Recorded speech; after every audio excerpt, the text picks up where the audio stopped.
there for 7:30? Thank you. I'd like to call the Borough Council meeting for Tuesday, April 30th, 2024 to order. Notice of this meeting was published in the official newspapers and prominently posted in the Borough Hall and filed with the municipal clerk in accordance with the open requirements of the Open Public Meetings Act. Start with a Pledge of Allegiance. Chief Moran, would you lead us? To the flag of the United States of America and to the republic for which it stands, one nation, under God, indivisible, with liberty and justice for all. You have a roll call, please, Laura? Mayor Coth? Here. Mr. Carnival? Here. Mr. Staff is not here this evening. Mr. Tashian? Here. Mr. Kern? Here. Mr. Gullo? Here. Okay. We have a presentation tonight from the Girl Scouts. Are they here? Would you guys like to, Dieter, would you share the table with I would be my pleasure to move aside and let them Absolutely. take center stage. Thank you. Do you girls mind coming up, and the floor is all yours. I believe the presentation is loaded on the computer. It was up there before. It might be on the home screen. Just click Yeah. out of mine. Yep. Oh, okay. There you go.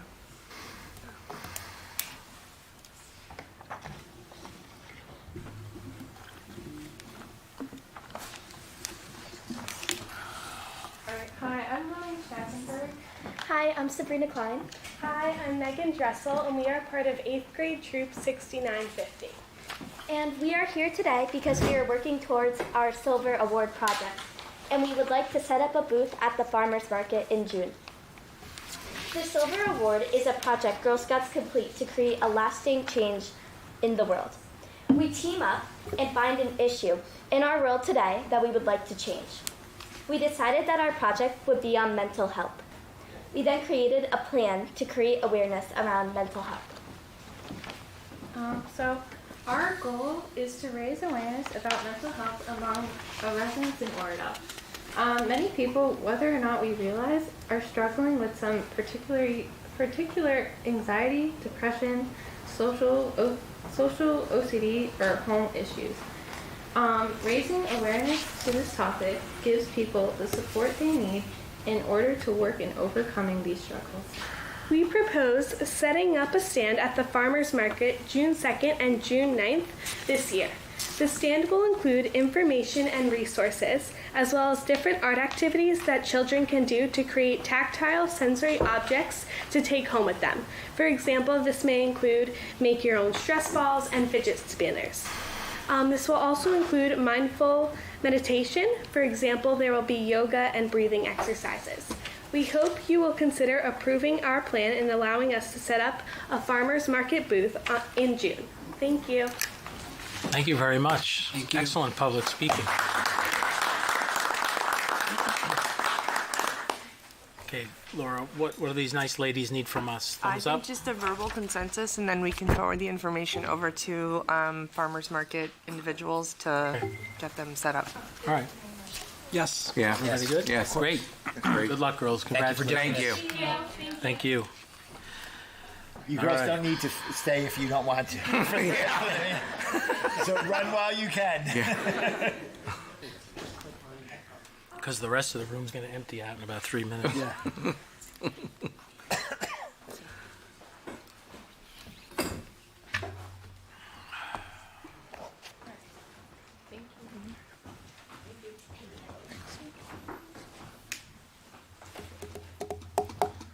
Okay.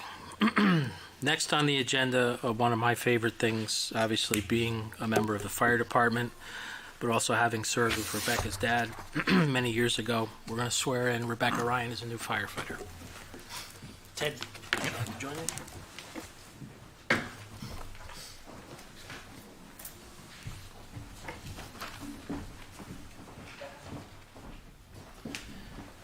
All right, we always, who wants to hold this? Mom? Guess so? Let's do this in a way that people can get good pictures. So, I'm going to get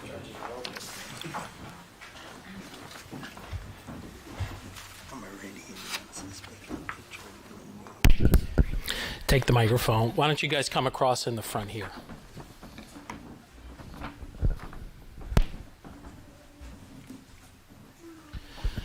Okay. Want to raise your right hand? Repeat after me. I, Rebecca Ryan, do solemnly swear that I will support the Constitution of the United States and the state of New Jersey, and that I will bear true faith and allegiance to the same and to the governments established in the United States and in this state, under the authority of the people, and that I will faithfully, impartially, and justly perform all the duties of the office of firefighter with the Oradell Volunteer Fire Department, according to the best of my ability, so help me God. Congratulations.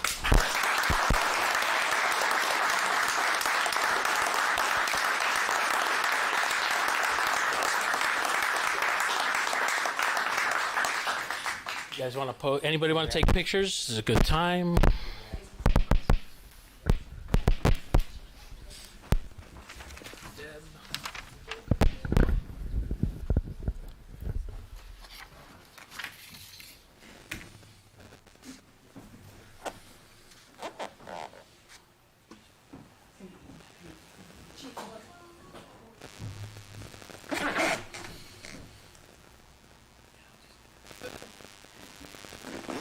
Rebecca, if you can just come, you got something to fill out. Ted? What's going on? Sweepstakes. Just name, address.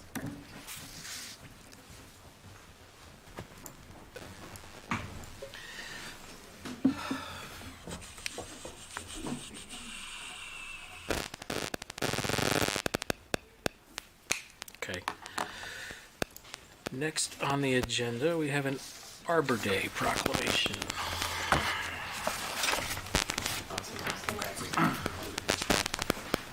I'm going to try and do this fast. So we have a proclamation recognizing Arbor Day. Oh, that's a good point. Nobody wants to stay to hear about Arbor Day?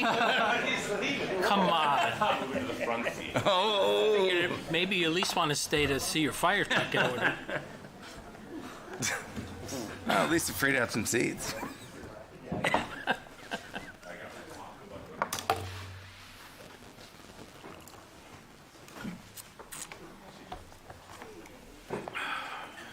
Okay. So we have a proclamation recognizing Arbor Day.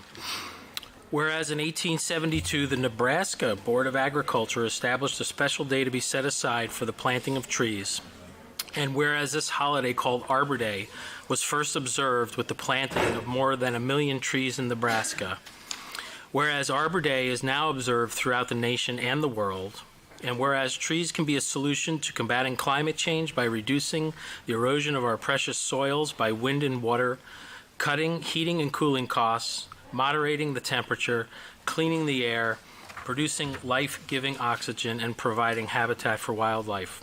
And whereas trees are a renewable resource giving us paper, wood for our homes, fuel for our fires, and countless other wood products, and whereas trees in our city increase property values, enhance the economic vitality of business areas, and beautify our community, and whereas trees, wherever they are planted, are a source of joy and spiritual renewal, now therefore be it resolved that I, Mayor James Coate III, the Borough of Oradell, do hereby proclaim April 30th, 2024 as Arbor Day in the Borough of Oradell, and I urge all citizens to celebrate Arbor Day and to support efforts to protect our trees and woodlands. And further, I urge all citizens to plant trees to gladden the heart and promote the well-being of this and future generations. Laura, did you write this whole thing? I think it's a template Oh, okay. All right. from somewhere maybe years ago. Onward bound. Discussion items. First was Arts Fest banner. Yeah, I just looked in the packet. I don't know if it actually made it in there, the sample. It did? I saw it wasn't there? Okay. It's basically the same banner as been used for years, Yes. just with the date changed. Margaret's holding it right now. This. Yep. Oh, there it is. Okay. And then there was an accompanying email, that's what I think I was looking for, that outlined. There it is, Laura. Yeah, just had it. It was on the back of what you just had. There we go, okay. I believe it's the same one that's used every year, and then the email that had accompanied it explained when they wanted to put it up and where. That's the part I was looking for that I couldn't find. But I could recirculate that if everybody wants to take a look at that to see if that's okay. Okay, so where's that going? That's where thought that email made it in, but I don't think it's in. Courts, all the regular. Yeah. Marguerite, do you want to? Do you want to just come to the Yeah, she might where be you able want to to put the? summarize it better. Yeah. Sorry to put you on the spot. Hi, Margaret Denicola. I'm with the Environmental Beautification Committee and with the Oradell Arts Fest team, and requesting permission for the banner again. It's the same exact one as last year, except it has the new date and the new email address, which is at Oradell Arts. And the banner is 48 inches by 60 inches, and we're going to hang it up at the gazebos, the tennis courts, the library, and we'd like permission to hang it up at DPAC. So we'd have one extra banner. This was the other one. And Okay. That one. And we would like to send it out to the printer soon, because we'd like to have it out 3 weeks before the Tennis event. courts and the field house. So, We just have to work together. Ed, how do you want to deal, I think everybody supports the banner. I think it's great. But it seems the popularity of putting things up on the tennis court fence is ever growing. And I think there's another There's another one. request in the hopper Yeah. about putting up sign up for junior football. So we need to have some way to manage this thing, or that fence in particular is going to be a giant billboard at times. How do we want to do this? We want to see if the time periods overlap. Does football want to wait until Oradell Arts is done? Can they both be done at the same time? There is an overlap. I know with the Riverdale football, they want to go through like the middle of June, so Right. it's essentially the same time frame. All right.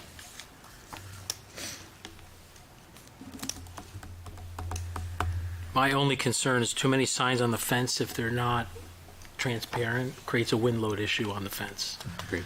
So if you get some good gusts like we've had, we could have damage to the fence. So I'm going to leave this. I'm going to suggest we leave this in the administrator's court. He can consult with our borough engineer if there's any kind of a engineering concern as to why that shouldn't be done, and you guys can handle this. It's a pretty easy fix. That I think any sign company knows that if they carve it, there's special material they do Right.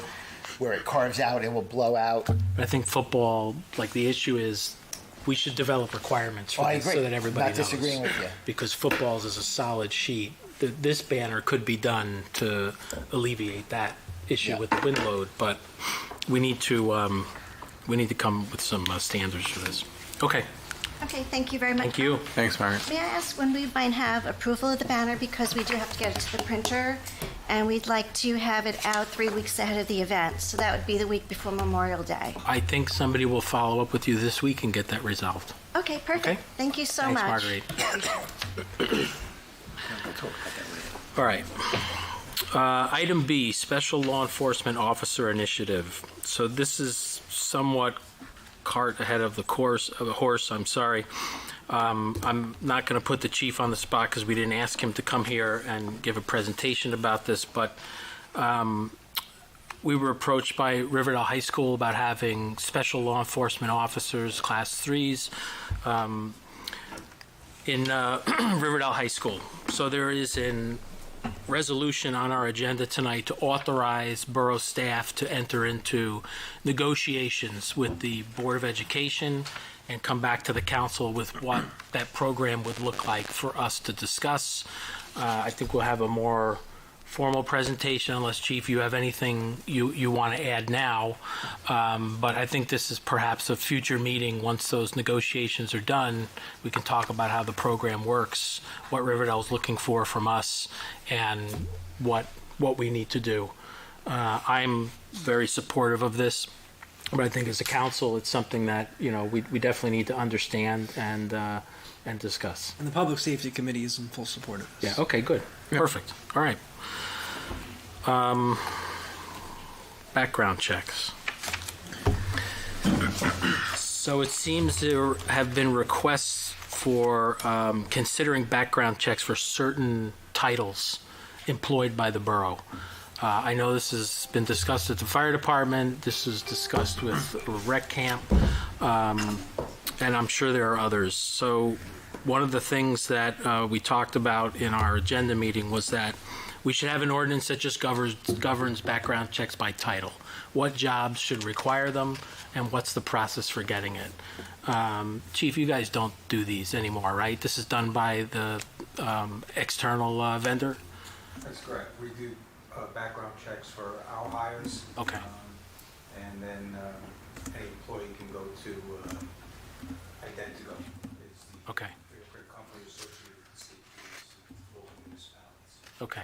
That includes volunteers or full-time paid employees. Okay, so that would be a process you recommend we continue to follow if prospective firefighter applicants or other titles within the borough, we decided that this should be required, we would continue to use that vendor. The only thing the police department will do are for prospective hires of police officers. That's correct. Okay, And the results should be coming to the police department, Okay. specifically myself, and then those results of any background for any department would be shared with that. Okay. That department. okay. Chief Moran, any inputs on this? No, as you said, Mayor, we're interested in establishing a background check that is really codified with the borough for prospective applicants, whether they're regular members, non-resident members, or day members, which are all part of the active firefighters. Right. Mr. Hines, are there other titles of employment that we feel warrant background checks? The discussion was initially started because of the summer camp, Right. based on incidents that have happened in other communities. And then, of course, it expanded because you mentioned the topic had been brought up by the fire department. So I did talk with the police department, and that's why they're both here. So, in the application of summer camp, right, so coaches have to be background checked. Correct. What's the, what, if we have a juvenile employee, right, somebody less than 18 years of age, as a camp counselor, is, Well, Ted, I'm we looking have- for you to chime in. Are these people that you're suggesting should be background checked? I don't even know how that would work. I don't know if it's so much 18 as it is over 18, and Bill and I had a very small, it's more offensive, Jim, than anything else. But I understand what you're saying. I would say the majority of the camp counselors for summer rec are over the age of 18. Okay. So that would apply to every employee of the camp. Correct. Okay. If I may, Mayor, a lot of Absolutely. municipalities have 18 as the trigger. Yeah. And in terms of what positions to require it for, right, you want to have it employees, volunteers that are going to be interacting with vulnerable populations, kids, elderly, other people that can, need protection, so to speak. So not that it's across the board, but particularly those areas such as recreation, because there have been some pretty bad incidents in other municipalities. Okay. Steve, do you think this is appropriate if the ordinance committee takes this, works with the attorney and members of the various departments who are looking to have employee by title background check to come up with a plan we can consider? Sure. Okay. Thank you. And Ted, I assume there's a timeliness to this, right? Because when are you hiring for? The process has started. So knowing the time that it takes to do this work, introduce and adopt an ordinance, is it safe to say that we could consider the camp counselors as coaches and still require them to be background checked even though the ordinance isn't in place? Yes, I'd rather err on the side of Yeah. caution and God forbid something horrific happens than Yeah. get tied up. Okay. And Jim, they've been informed that they have to get the background check. All right. as part of their hiring this year. Well, we should just make sure all our paperwork's in order that we're Understood. handing out to make sure Yep. there's the right instructions. We have something set up Right. with the vendor the chief mentioned, Yep. and this doesn't come as a surprise. Okay, great. Municipal budget update. Mr. Lurch. So with us, we have Dieter Lurch of Lurch, Vinci and Bliss, the borough's auditors, and Katie Chen, our CFO. Oh, what a pleasure. Thank you. There have been a number of meetings where we've heard from various departments regarding their budgets. The only one we have yet to hear from, Laura, is your department. I don't know if you have a huge amount to, No, I did a cover report that Okay. was submitted with the budget binder prior to the presentation, but I'd be more than happy to walk you through any questions if needed at a future time or. does anybody bring have my any book with questions me from tonight. reviewing Laura's materials? I think it's pretty cut and dry. I think Right. the only ones I was asking for were Hugely restorative statutory lines. function. Yeah. Okay. So we have asked Mr. Lurch and Mrs. Chen to come before us tonight to sort of wrap up our budget process with the budget that has been assembled under Mr. Hines' watch with the staff. And I want to say I've had a couple offline discussions, as well as Mr. Kern, the finance chair, council president Carnival. And we took a little different approach to how the budget was done this year. And I have to say, for doing this differently the first time, I think it went pretty smoothly. There's always improvements to be made. But the staff really did a lot of work and carried a lot of weight here. So I want to acknowledge you all for that. And thank you very much, as well as the department heads on getting to Katie what your needs were to be able to conduct your functions and programs this year. So you guys want to take us through the wrap-up? Yeah, sure. Thank you very much, Mayor and members of the council.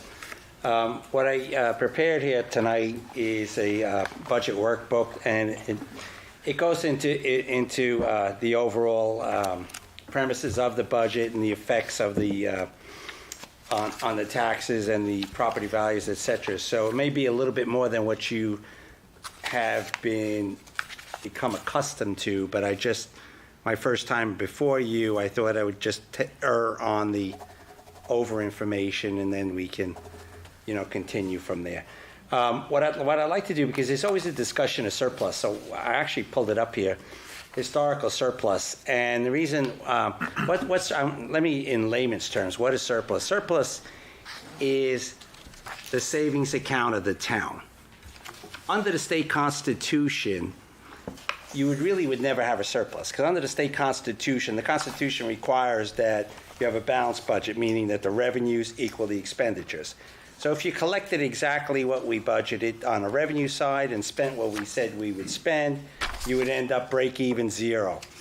That's not the case in the reality. So what I really just try to do here, and I'm not going to spend a whole lot of time on it, but I wanted to show how the surplus really created.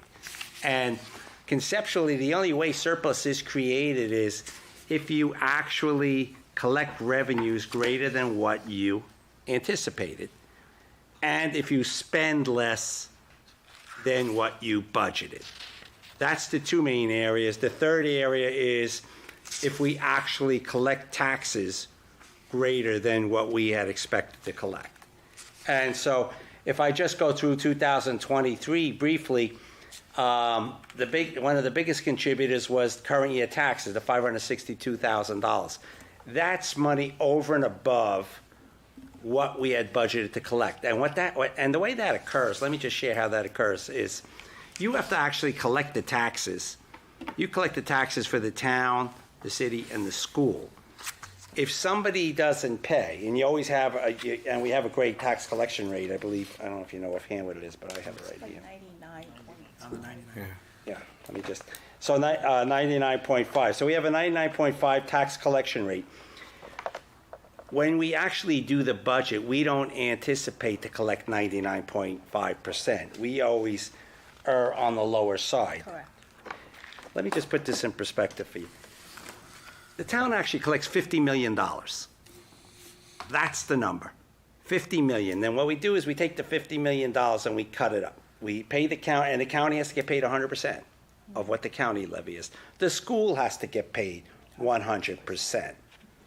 So if just 2% of the people don't pay us on the 50 million, we have $1 million shortfall during that year.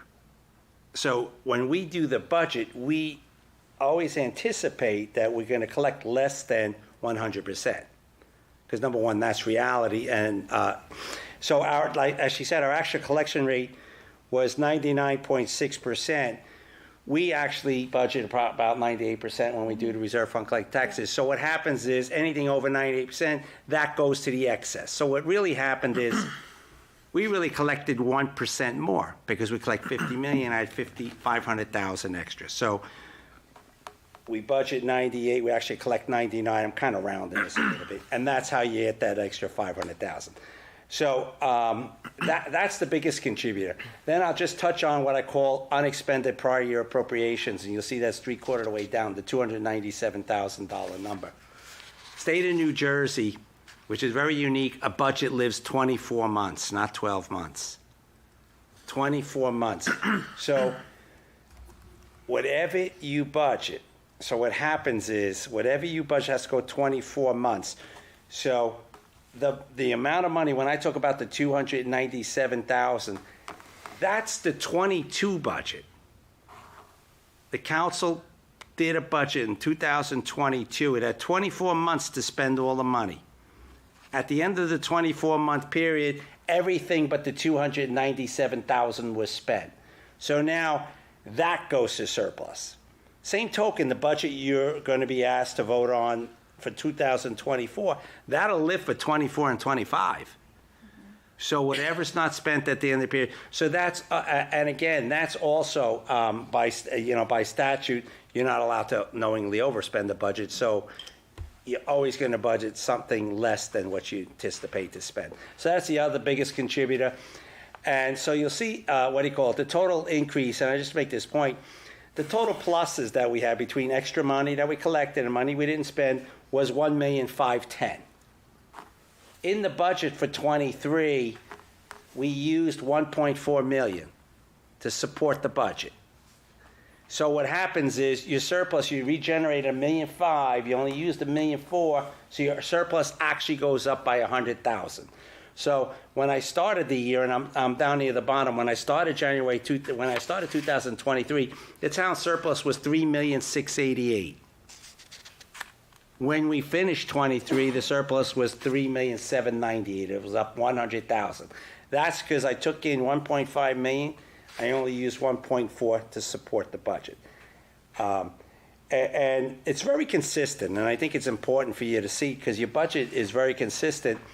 Your surplus, I'm going to get into the budget in a few minutes, where you've been at $4 million last year. 22 was a little lower, $3,688,000. Last year, we're right shy of $3.8 million. So it's a fairly consistent surplus over the last 3 years, a little bit low in 2022. I only bring that up because when we actually construct the budget, really fundamentally, the way the budget's constructed, I'm going to go through it, is you determine what you need for spending. Once you have a spending plan in place, then we know the revenues we're going to collect from the municipal court, from state aid, from everything else we're going to get. And then we know what surplus to keep a level, what you're going to regenerate. And that's kind of how we put the numbers. And then the shortfall gets raised through taxes. So, and on a conservative basis, and we'll revisit it again, on a conservative basis, what we try to do is we try to budget surplus based on the amount that we feel is going to be regenerated. In other words, because technically you can almost work with a zero surplus. So we're going to say if we're going to use $1.3 million, this budget has $1.3 million, we want to feel comfortable when you're going to regenerate $1.3 million.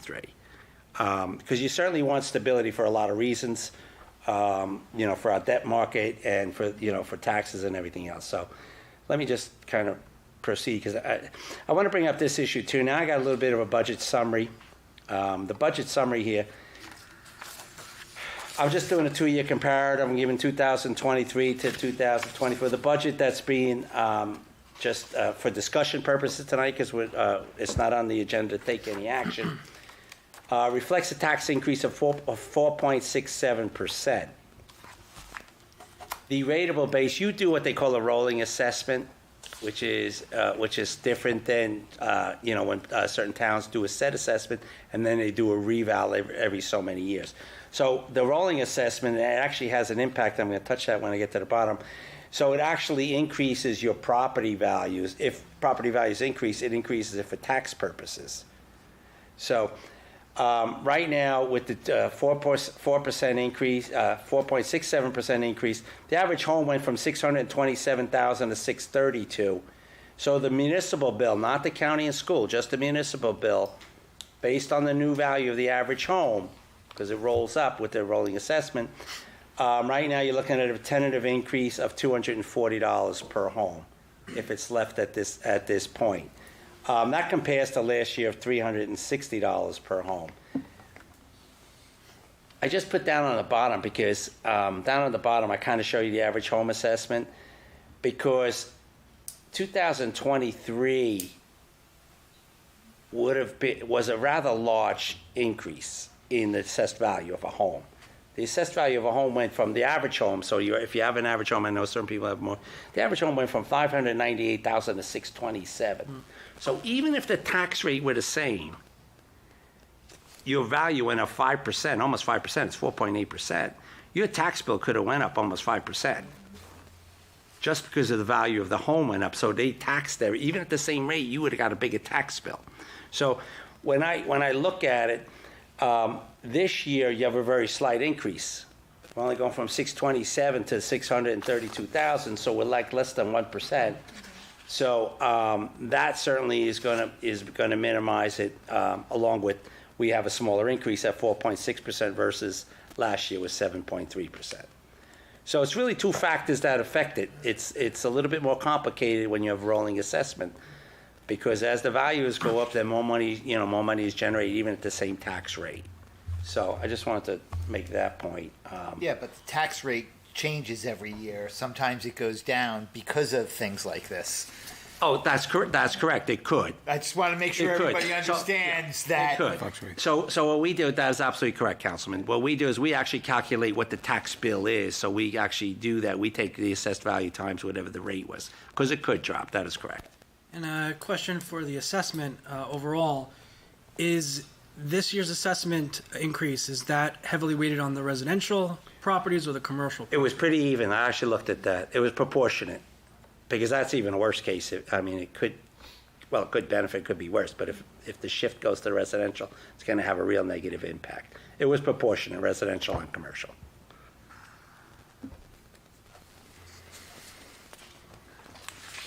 So moving along, I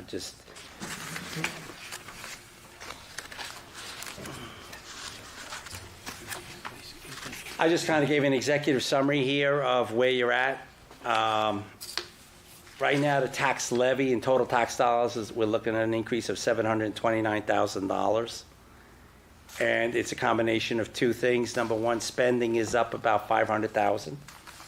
Spending is up $516,000. And and the revenue, we have a decrease in revenue of about $213,000. So between the spending increase of $516,000 and the revenue decrease of $213,000, you have a tax increase of the $729,000. Right now, the revenue, it's pretty self-explanatory. Right now, this budget only has $1.3 million in surplus. Last year, had $1.4 million. Certainly, we look forward to discussing that with the council. Your American Rescue Plan monies are down $82,000, and then we're finished now, I believe, right? Yeah, this is the last year. Right, so there'll be no more American Express money, I call it. Freudian slip. And 31 other. On the spending side, and I'm not going to get into any of the detail, but I know, Katie's certainly ready if there's certain questions on them. We have it all broken down. Salaries are increase of your $500,000 of increases. And again, the 500 is net. I have salaries going up $355. The insurance in totality, that's your group insurance plus your liability insurance, it's going up $196,000, just shy of $200,000. Legal's up slightly. Then the other operating expenses, all your other departments, which we have all broken down in the workbook. And then you had two offsets. So it was two offsets. Number one is we budgeted less in the capital improvements this year. You went from 275 to 150,000.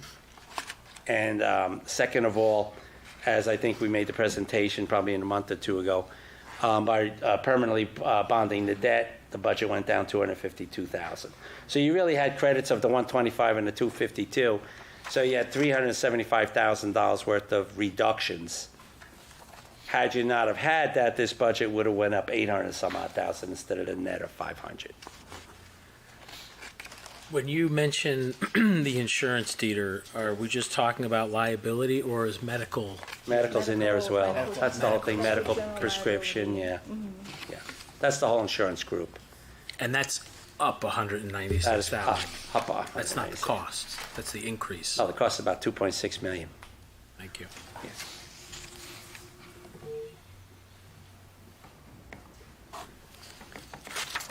Just moving ahead, I'm not going to read all these lines. I just want to share with you what constitutes the revenues, where you get your money from. That's like kind of like to say in layman's terms. The surplus, right? If you look at the first column is what was budgeted in 23.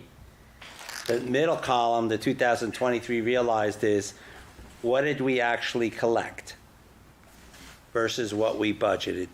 And then the 24 proposed budget is the amount that we're proposing, for the 24 budget. So again, I'm not going to read them all, but it's really all your fees, permits, your municipal court, your interest on investments. You'll see you have your energy receipts tax there. You have your uniform construction code. So that's really your biggest items of revenue.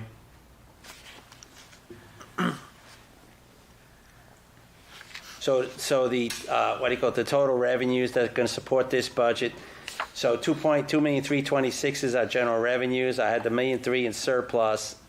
So the total revenues that are supporting this budget without taxes is $3,797,000.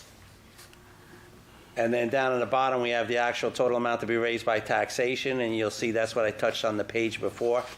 The amount to be raised by taxation is the $16,348,455, and that's compared with last year's budget, with the amount to be raised by taxation was the $15,618,833. So out of a $20 million budget, $16 million is being raised by taxes. 1.3 is from the cash you have on hand, your surplus.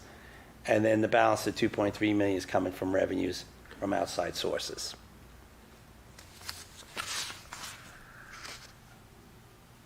And if I just move along, what I did here, the summary of appropriations, I kind of put in an executive summary.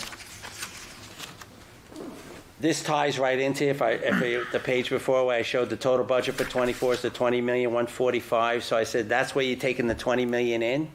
Where are you going to spend the 20 million? You're going to spend the 20 million. 6.4 million is going to go to salaries. We have for total salaries. Our other expenses, we have a full analysis of that, is the 8.9 million, 8,946. As I mentioned, the capital is 150.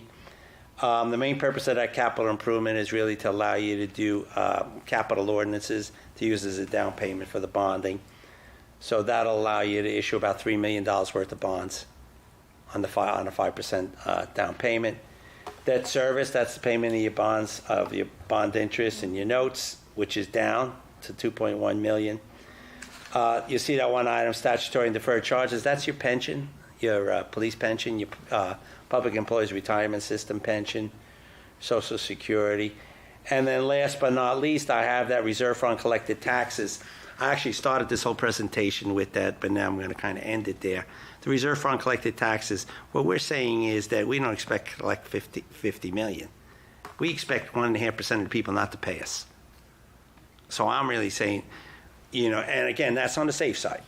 So what we're saying is we only expect to collect less than 700,000, 49,300,000.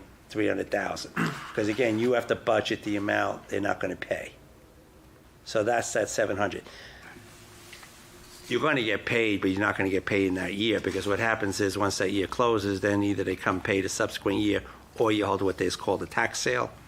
Tax sale, what will happen is outside investors will come pay their taxes on their behalf.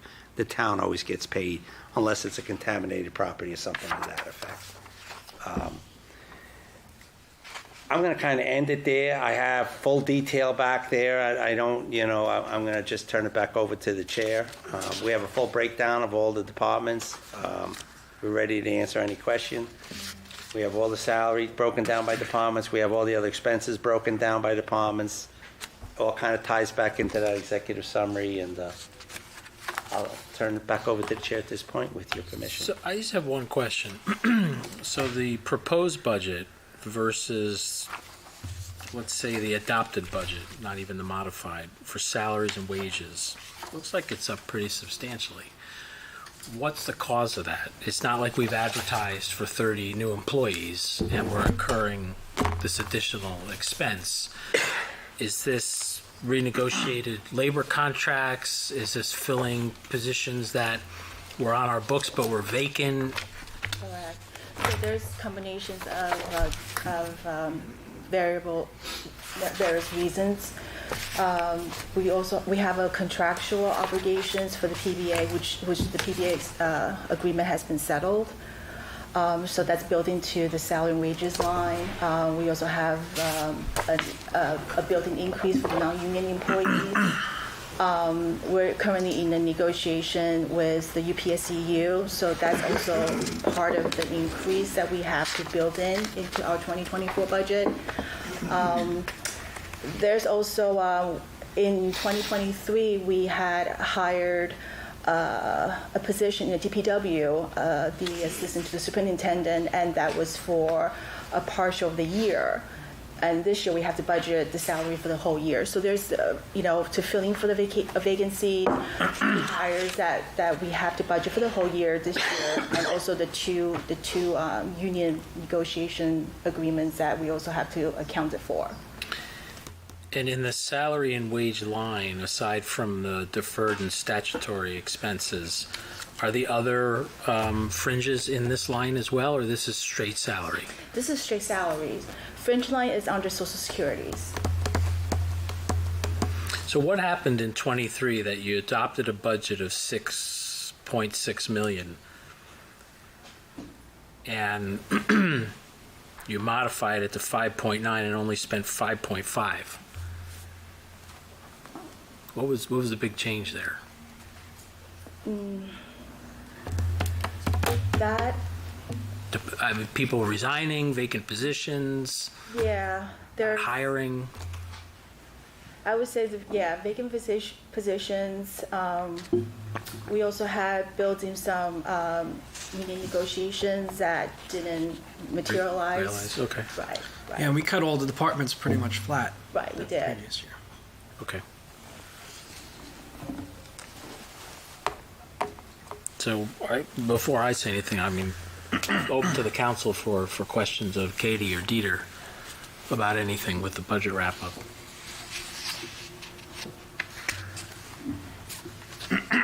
So what if we say 4.67 is just too much?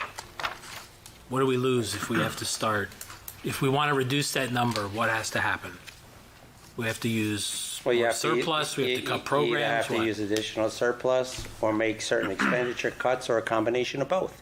Right. So we didn't have that $100,000 surplus from the collected taxes this year. That would Right. pretty much keep it flat if we use that surplus. So what are some of the bigger programs that we've funded in this spending plan? That if the council came back and said we've got to have a lower rate, what are the programs that are going to get cut? I mean, what's subject to, everything's subject to cut, but. Thank you. Okay. So, so either, like what Dieter said, either we have to increase fund balance or decreasing or eliminating some of the programs and services that the resident are, used to have. Or a combination of both to reduce that tax levy increase. Ed and I, we discussed and we came up with a few programs. Either we have increased fund balance by 100,000, or we eliminate some of the programs or services, so there are things on this list we have talked about library contributions, because by statutory requirement, by statutory that we're only allowed to give $721,707, and currently what's in the proposed budget is $803,000. So there's a difference of $81,293 that is being built into the municipal tax levy. Okay. Also, there's the fireworks, $20,000 that we have to, every year that we put in for the 4th of July fireworks, the parade, summer concerts. Right now, we have $14,000 built into the budget for summer concert series. Family Day, that's another $10,000 to $12,000 that we put into the proposed budget for family days. So there are things that either we looking to eliminate these programs or increase fund balance, or combination of both. Question, Katie, on the July 4th fireworks. Did we collect any donations to offset that? I remember we were talking about that last year. For the donation, no. For the fireworks, no. The plan, John, was to fund it for this year and then try to raise money through contributions for next year. And then have it on an every other year schedule. Yeah. So you gave some representative programs. I'm sure that there are more, but they're really the quality of life type programs that people in town enjoy, aside from the statutory things we're mandated to fund, right? So if we came back and we said cut, those are the types of things that you're saying we would have to sacrifice? Try to bring down the tax levy, yes. Right.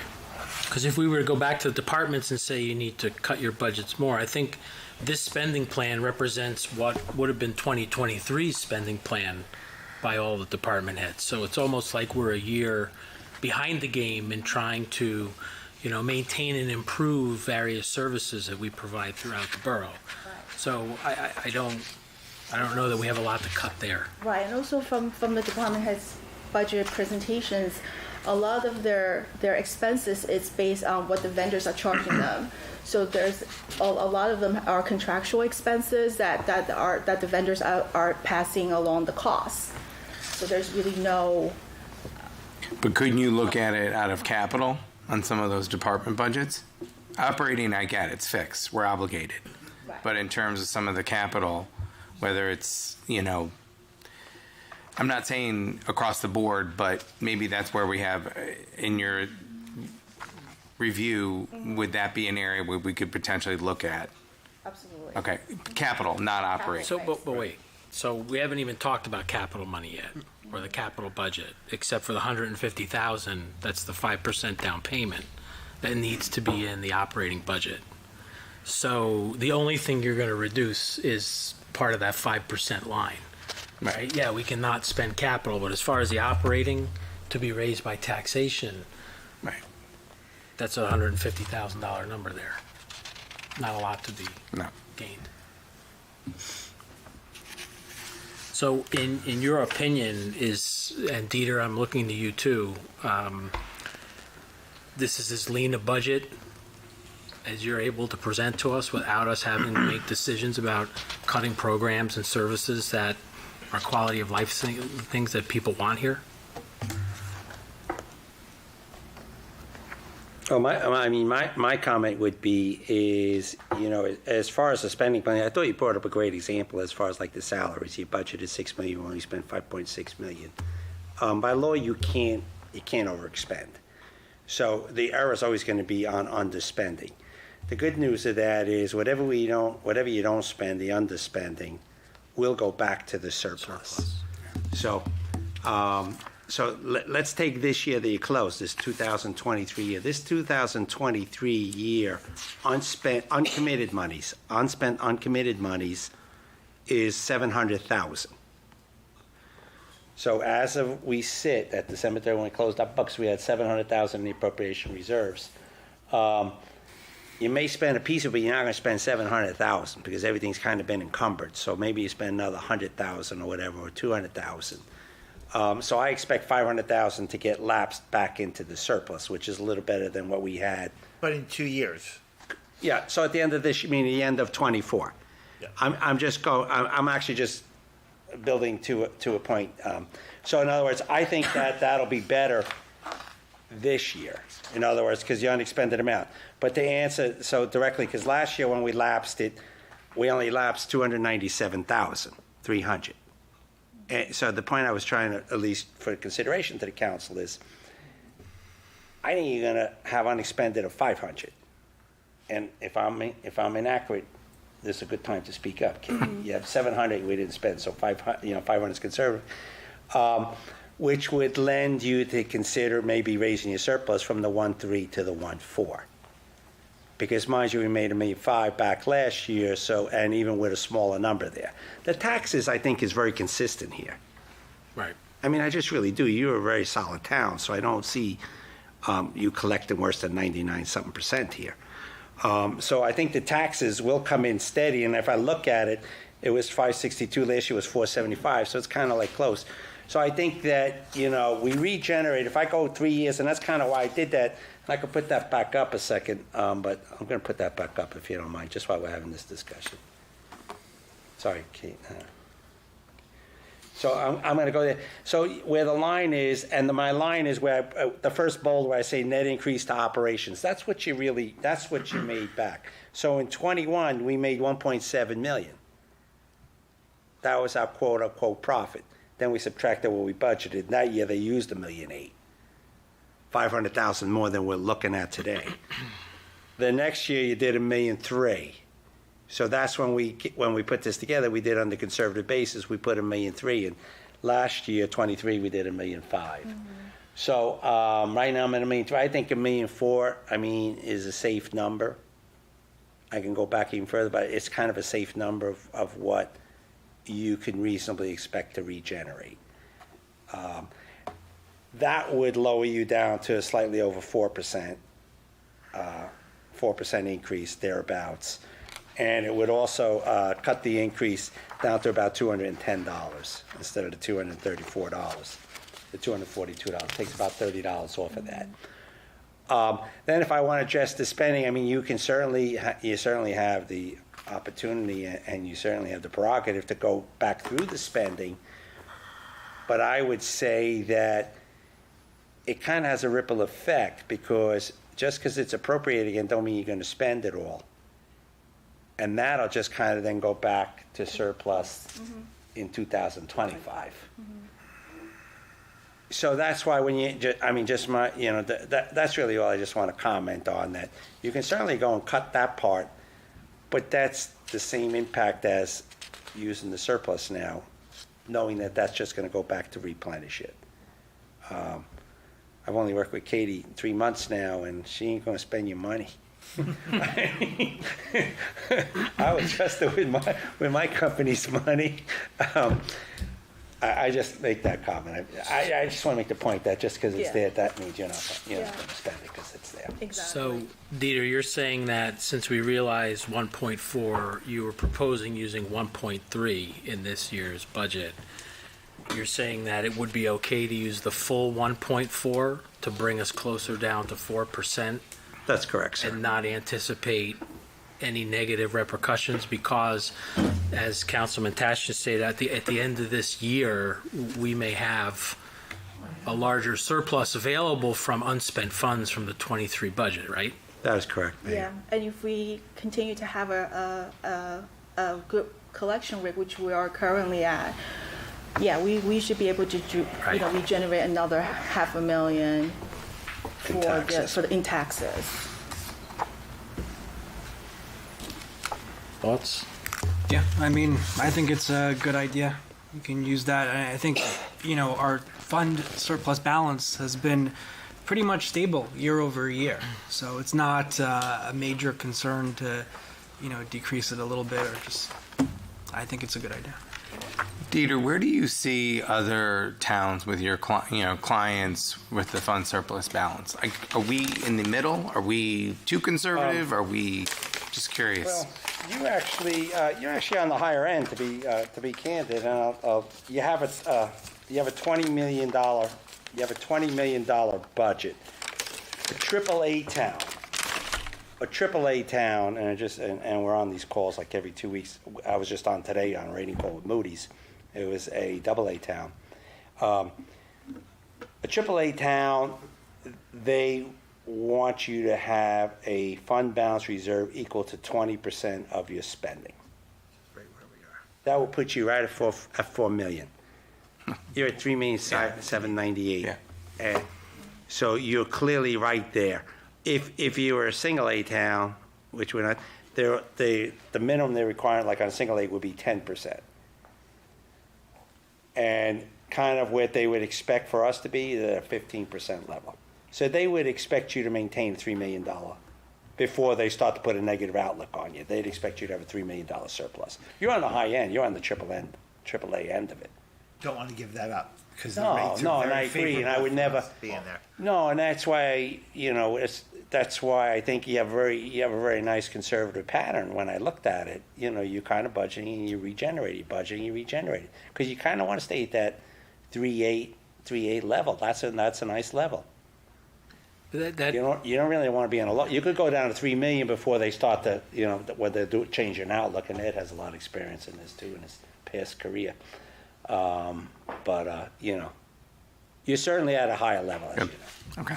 Well, obviously, we have a great collection rate, but have you seen anything different in other towns as far as collections? Well, yeah. The only way that in a town like this, the only way that happens is if you have some major tax appeals, because the major tax appeal, and if you don't plan for it properly, it'll hit your collection rate. Because when the duplicate hits in January, it'll say, this office building X, Y, and Z has to pay you $2 million. He wins the tax appeal, and they wipe it down and says, now he only has to pay you $1 million. That $1 million comes like uncollected because he's not going to pay you. And that's where it hurts the collection. Because if I got hit with a $1 million tax cancellation, that's 2% on your $50 million collection. So, and usually, you plan for that. And you've planned for that here too, so you don't have anything that should hit. Dieter, you just hit the reason, one of the reasons why we do rolling assessments. Sure. Is because it minimizes tax appeals. Yeah, because of the nature of the town, I think it's a good policy because you have certain very large taxpayers. The second reason why we do the rolling assessment is we have a shared high school. Oh, okay. And it helps in our splits. Okay. Because we're bearing the brunt of it and being at 100% assessment when another town needs to true up works to our advantage on the splits. So, that's a good point. I understand. That's a good point. I'm not going to elaborate. I understand. I know how it works. It's not within our domain as a mayor and council, but it works to Oradell's advantage. Yeah, I certainly was. Yeah. No, I certainly understand. No, it's a good policy because now you're minimizing your tax appeals, and you said it's also helpful on the ratio when they calculate the two schools. So from my perspective, what's really important is the fiscal health of the borough today and going forward. Sometimes, we have to take a little bit of a sidestep in order to take a leap forward. And I want to make sure that, A, we're providing the services to the residents that they want and they desire, which is why they choose to live here. I want to make sure our staff gets a representative fair wage and that they have the tools and equipment necessary to provide the services. But I also want to make sure that we're not asking the taxpayer really for a dime more than we need to. Mm-hmm.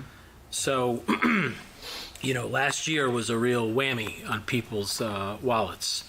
So while I'm not thrilled at the potential of even 4%, I almost begrudgingly accept it because, in a way, we're continuing to reorganize our financial house and I think plan for long-term fiscal health. And one of the things that we did earlier this year, you mentioned that we're realizing in this budget, was the transition of the bands to long-term debt, which saved us almost $300,000 in interest payments this year.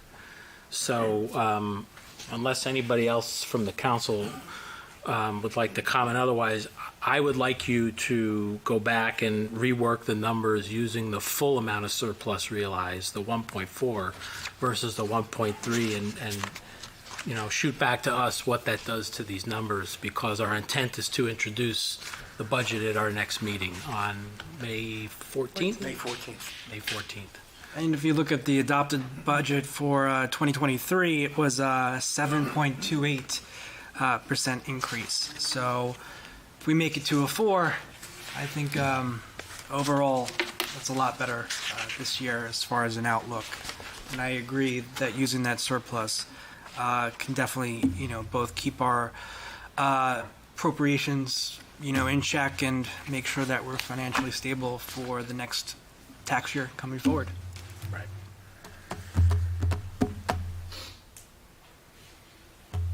Ed, any comments?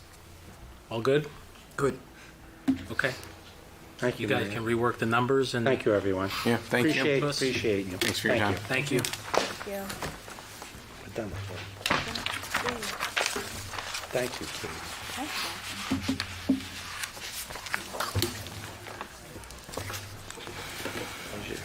So the adoption on the 14th, You want this? Oh, sure. that's the operating Make sure you keep that. and the capital, or just the operating?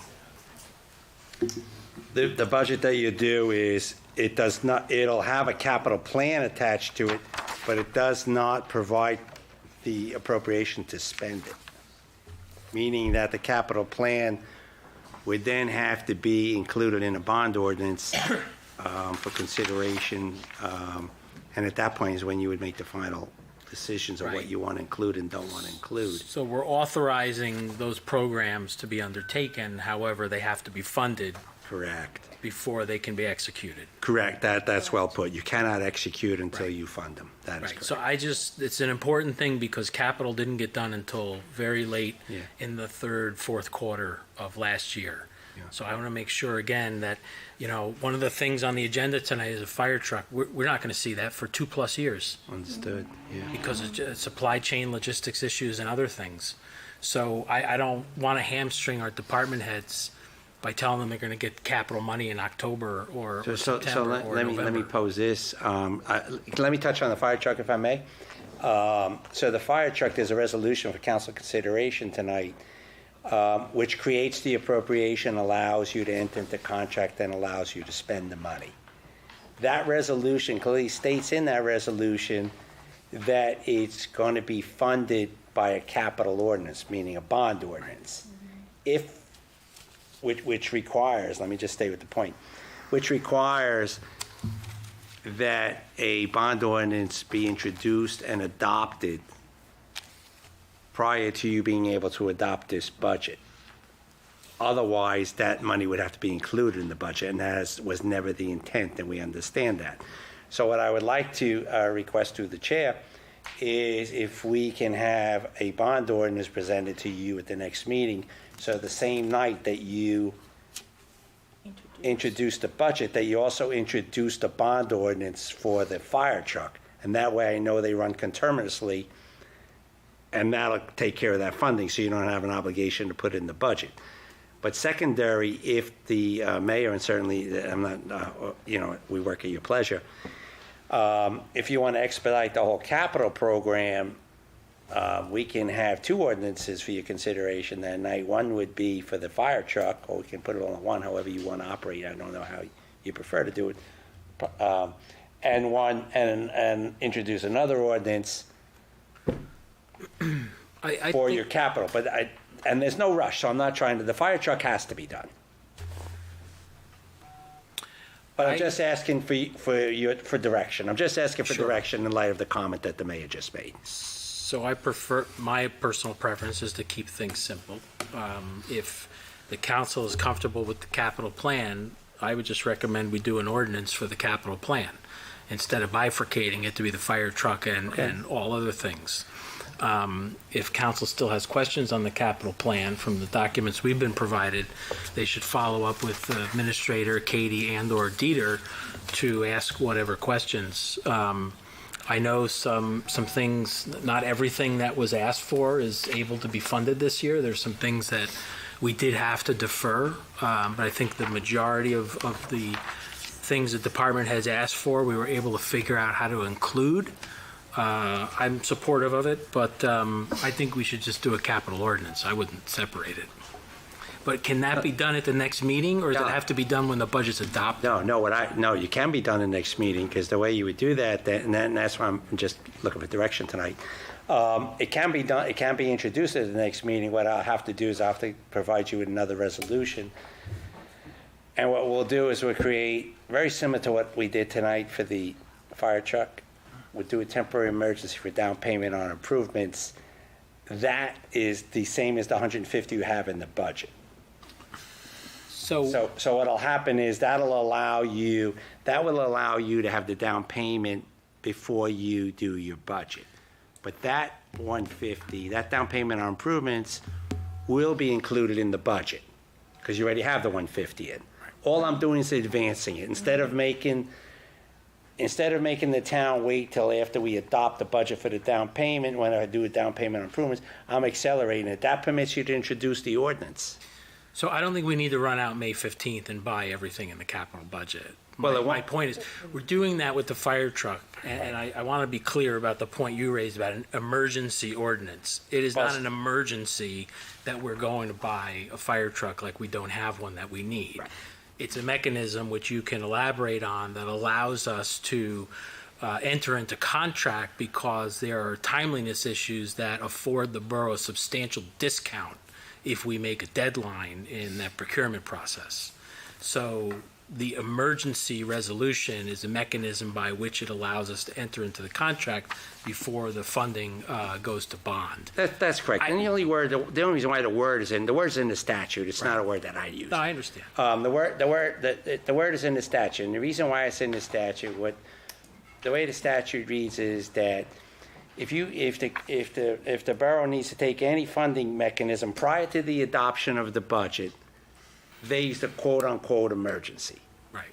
Because January 1st, you do a temporary budget. That's not an emergency. You do a temporary budget. So you're allowed to raise 3 months. It's 26%, but whatever. So the concept, and let me just walk through this, because you bring up a nice point, because once you spend your 3 months, once you pass your 3 months, there's no statute that allows you to go past 3 months, because a temporary budget only goes 3 months.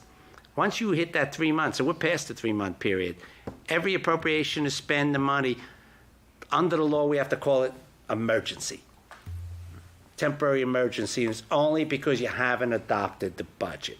Once the budget is adopted, all those emergencies, like Etch-a-Sketch, gets wiped out like they never even existed. It's not like an emergency when you read a town, an emergency for, certain things that happen. It gets cleared of record the day you adopt your budget. Right. That's just what the statute says. That's why we have to cite it that way. And once you adopt your budget, you won't have any temporary emergencies that exist. You don't have any emergencies whatsoever.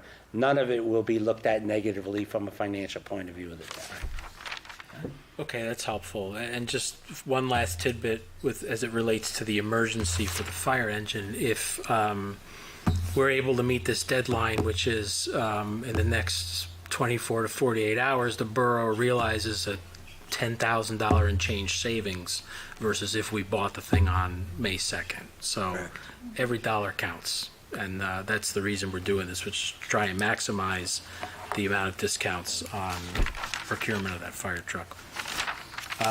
So I don't think we need to introduce a bond ordinance at the next meeting. We can wait till the budget's adopted. I'm okay with well, here's why you can't.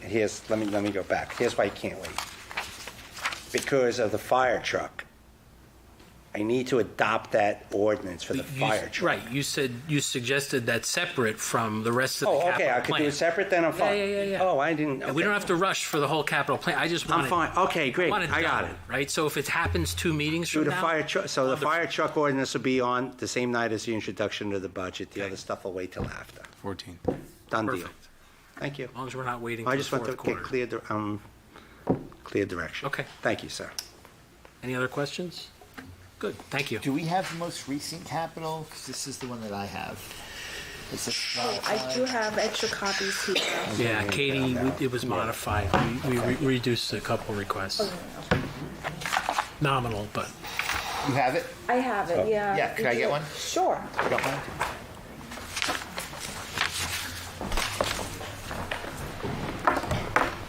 Thanks. Okay. Next up, any old business?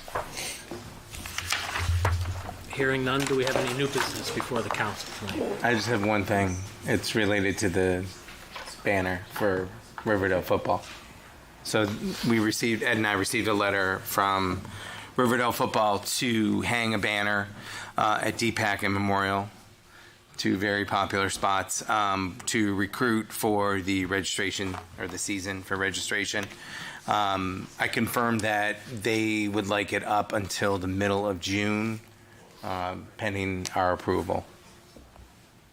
So I know this ties to a broader discussion, Mayor, but that was the request. Yeah, I mean, I think if the council, so we need to develop some criteria for this, but I think in the interim, we deferred to the administrator and our borough engineer about okaying both those organizations' requests. Yep. The council's still comfortable with that. That's the direction in which we'll proceed. Good. All right. Paul, you're going to be very excited tonight. Mayor, I have one more item. Sure. Okay. For Memorial Day, I'd like to propose, as you know, by our monument at Memorial Field, we feature posters of the military people that we honor on that monument. I'd like to order 2 extra posters for where we have individual monuments, one for Rossi and one for Hoffman, and display it at where their monuments are, because I think that would be good for people to understand more about why, the Hoffman Monument exists and the Rossi Monument exists. So if we could just order 2 more posters and place them appropriately for this Memorial Day, I'd like to make that request. What is the memorial in the train station lot? Is that sort of World War I. duplicated by covered? Is that covered up at the Yes. memorial at? Yes, that's a World War War I. I. Okay. Right. And they're listed on the? Yes. Okay. Yes. Fine. I think that's a fantastic idea. Steven, you're talking about the signs that go in the ground. Yes. Yeah. Where they give a little more Yeah. biographical information on the people that are being honored. So just while we're talking about that, the Special Events Committee had a great idea, and they turned it around fairly quickly. They had Eric Schuler go to all of the memorials and give a 1-minute overview of the individual that the memorial was for. And I saw a first cut of it, and it's really good, and it's succinct. They want to send it to OPS. My kids went through, I didn't grow up here, but my children did. I wouldn't think that they would know. They know the Rossi Pool, they know Hoffman Field, but they don't know who it's been named for or who was memorialized. So I'll make sure that gets, distributed, website, et cetera. But they've got to just finish the, producing it. But it's really well done. Great. Paul, you get 2 goes at public comment tonight. And a motion to open to public comment for non-consent agenda items only. Second. Please introduce yourself. Great. Yes. Hi. I'm Daniel Horner. I'm the homeowner at 677 Park Avenue. Rob Pfeiffer, a homeowner at 680 Ridgewood Road. Great. So we're here because we have some pretty substantial drainage problems that an engineer that I've spoken with, and we believe it results from the construction of 676 Ridgewood Avenue. After the developer made substantial changes to the grading of the backyard, flooding issues in our properties have become noticeably worse. The storm that would leave standing water in my backyard for up to 2 days now leaves it for 5 or 6 days. On a larger portion of my yard, too, Rob has had similar problems. We both have active families, and this is rendering our yards unusable for like a week at a time after a big rain. The reason that we're discussing this here is that we think actually the borough played a role in causing this. The short version is that the developer of 676 Ridgewood Avenue did not request and was not granted permission to bring soil onto the site to regrade the backyard. On February 1st, Rob and I watched them bring what I conservatively estimate is 50 or so cubic yards of topsoil onto the site. Easily. I informed borough officials while it was happening, called, sent emails, including pictures. Rob sent additional photographs. The developer used that fill to regrade the yard in a way that reduced stormwater retention on their yard and increased overland flow, pushing water onto my property, onto Rob's property. And despite repeated complaints, the town still granted the developer a certificate of occupancy, allowing them to offload the site and walk away. This puts us in a kind of an awkward position since the COO has been granted. We're not really keen to start off a relationship with a new neighbor adversarially. So we're here to seek the borough's help in sort of solving the problem. I can go over details now. It's probably 10 minutes to go through this, or chat, privately. I don't know what the best form is, so that's why we came here, is to sort of figure out what next steps could be. Thank you very much for coming and sharing this with us. I'm sorry that you even had to come to the meeting and experience this, but my suggestion would be to contact, or Mr. Hines, contact both of these gentlemen tomorrow, and together with Mr. Atkinson, our engineer, and Mr. Depkin, our construction official, try and figure out what happened here. Okay. Because, Dave, was there a site plan review for that site?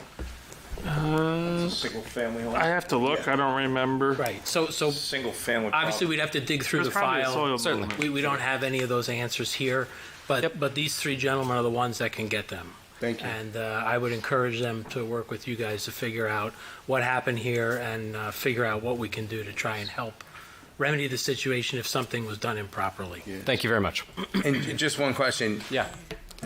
You are directly behind the new property, correct? Correct. And Rob, you're to the left if you're looking. Yes. Okay. Looking, I actually pulled up the house, so I was trying to figure out where No, you it's just guys good context. Yes. relative to. I figured you were behind. Yeah. So I remember looking at that house, and it happened to have been an extremely rainy period.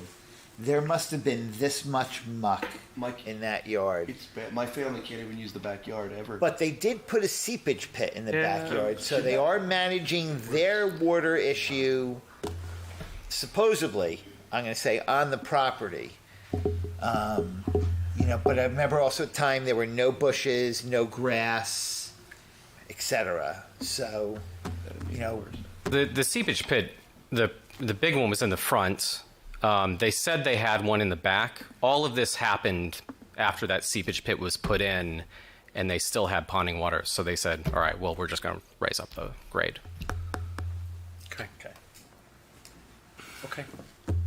Thank you. Thank for you. your time. Thank you. Appreciate it.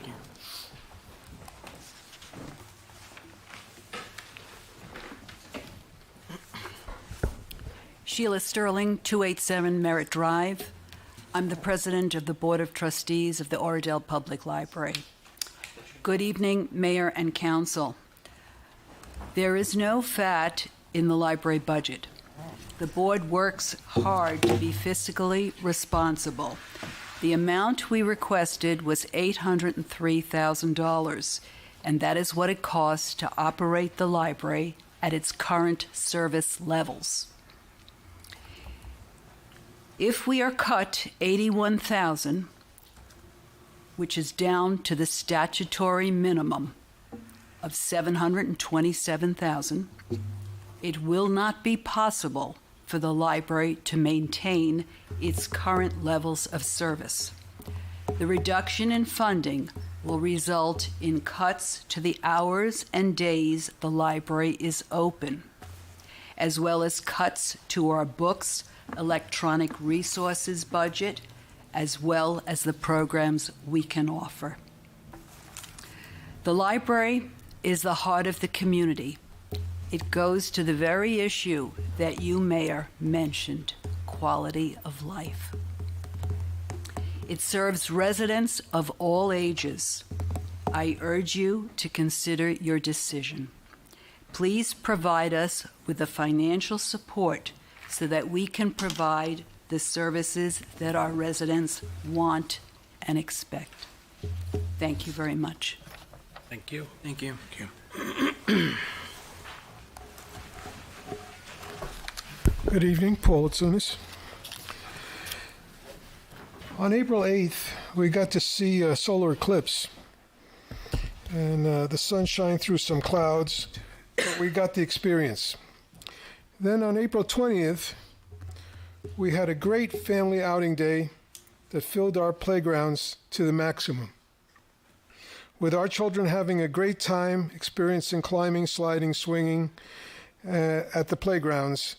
Those playgrounds got a ground lift of fresh, clean wood chips, thanks to our council working with a contractor that provided and spread the wood chips to all our playgrounds, supervised by the DPW. Thank you. It was great. I went around and I saw them all. Now, the children and parents, thank you, because they had a great time. I hope we will install water stations this year, Council, and make maintenance our first priority, maintaining services, perhaps setting aside proposed new projects. Since the budget is the way it is, we may have to set some of those new projects that we were thinking about set aside. On another note, at the Oradell Children's Library on 4/14/24, the children, their parents, and others got to experience a special taste of history, a taste of seltzer, unquote, an event spearheaded by Sam Trepsis. Thanks, Sam, wherever you are. It brought me back to memories of my PS 152 Manhattan elementary school days, where my classmates would go to the candy store on the corner after the punchball game for a 3-cent chocolate egg cream with bubbles on top of the cup. It was a great event and a great learning experience for all and for the children. Thanks to all that made it possible.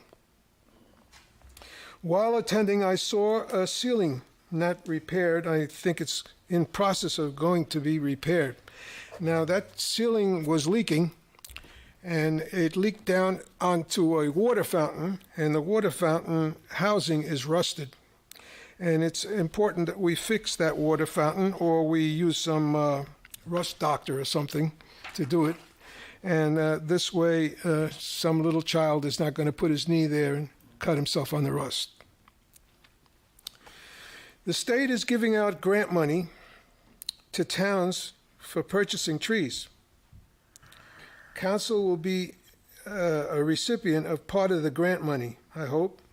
I would like to tell you of a Native American proverb, quote, "We do not inherit the earth from our ancestors. We borrow it from our children." I would like to see Oradell have a tree planting committee established by the council, including our environmental chair and volunteers. I would like to thank the dedicated volunteers of OPTV because they're always here and they're always doing it, and they're volunteers. Now, for the work that they do, and they cover so many different things. Now for the B part. Resolution 24-125, $100,000 grant, Hoffman Irrigation. Will it include a water fountain? We're not on the consent agenda yet. Oh, we're not going to do that? You'll get a second bite at the consent agenda. Oh, you went back? This is just non-agenda items. Yes, you're getting 2 bites at the apple. Oh, so the way it used to I be. thought very hard about what you said, and I thought you were right, so Well, I thank you so much. you're welcome. Thank you. And Paul, I'll address the water fountain issue in my report later. Okay, thank you. Anybody else for public comment on non-agenda items?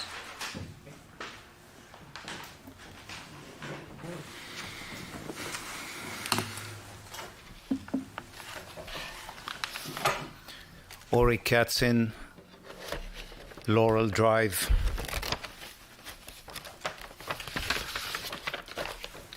Good evening, Mayor. Good evening, council members. I'm here to basically open a private initiative that I proposed last year to Mayor DiDio, and basically it hit a brick wall at one point, and with a new mayor and new council members, all I'm asking is to use your positions, your influence to help me achieve this initiative that I think is going to be important and touched all of our community. So I will be opening today with a letter that I sent to Mayor DiDio last Memorial Day. Monday, May 29, 2023. Mayor Diane DiDio. Dear Mayor DiDio, as an Oradell resident, I am proud of the effort by the Borough of Oradell, by the Borough of Oradell's council and staff members, and our fellow neighbors and residents to honor Sergeant David Salinas Jr. since his passing on March 29. That was last year. I am writing to you today, Memorial Day, with a request related to these continued efforts. For the past few weeks, I have been in touch with the Oradell Kids Foundation Director, Elena Acosta, offering a suggestion to name this year, that means last year's, Oradell 5K run in honor of Sergeant David Salinas Jr. I've already received his family's consent. Again, I'm doing it as my own initiative and not as the Salinas family's request.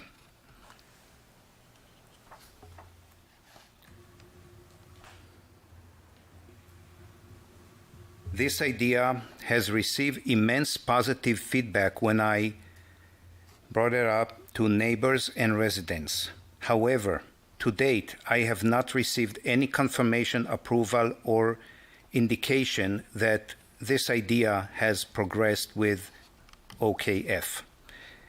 With advertising beginning soon, I'm concerned that the 2023 Oradell 5K and Fun Run, one of Oradell's largest and highly involved events, will not only miss an opportunity to honor a fallen hometown hero, but will also lose out on attracting many more first-time participants this year who will be drawn to the name recognition associated with Sergeant Salinas. I recognize that OKF is separate from the Borough of Oradell. However, I hope that you can utilize your prominence and role in the community to advocate for this suggestion with OKF. Thank you and happy Memorial Day. That was last year's Memorial Day. Going forward to this January, I thank you, Mayor. I really, really thank you, Mayor, that you have opened up 2024 with this note. And you are thinking, there was police chief here, there was fire chief. Yes, we all need to thank our first responder. We need to thank our borough employees, our council, that we're doing a lot of things to improve the life of all of us residents. But you chose to thank the service members, people who served, who basically knew that they are going to serve in the military and they may have to make the ultimate sacrifice. And I really thank you for opening 2024 and your, obviously, new position with this note. This note really touched me, so thank you about that.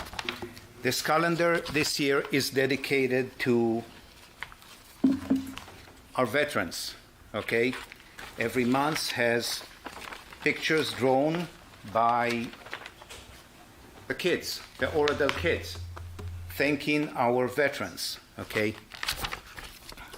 And I find that there is I found that there is someone at the helm, you, Mayor, that I can maybe open my initiative and you will be open to help me again to achieve my goal, which is have something named for David Salinas, Sergeant David Salinas, that will be recognized and not just a plaque or a name in Memorial Park. So with that, I would like to read the letter that I wrote to you today. Mayor James Cott III, Council members, Borough of Oradell. Dear Mayor and Council members, I was pleased to receive this year's Oradell 2024 calendar, and I love the beautiful artwork that our young generation drew to honor our hometown veterans. I admire the very first personalized message from Mayor Koth to the borough residents, thanking our veterans and active duty service members.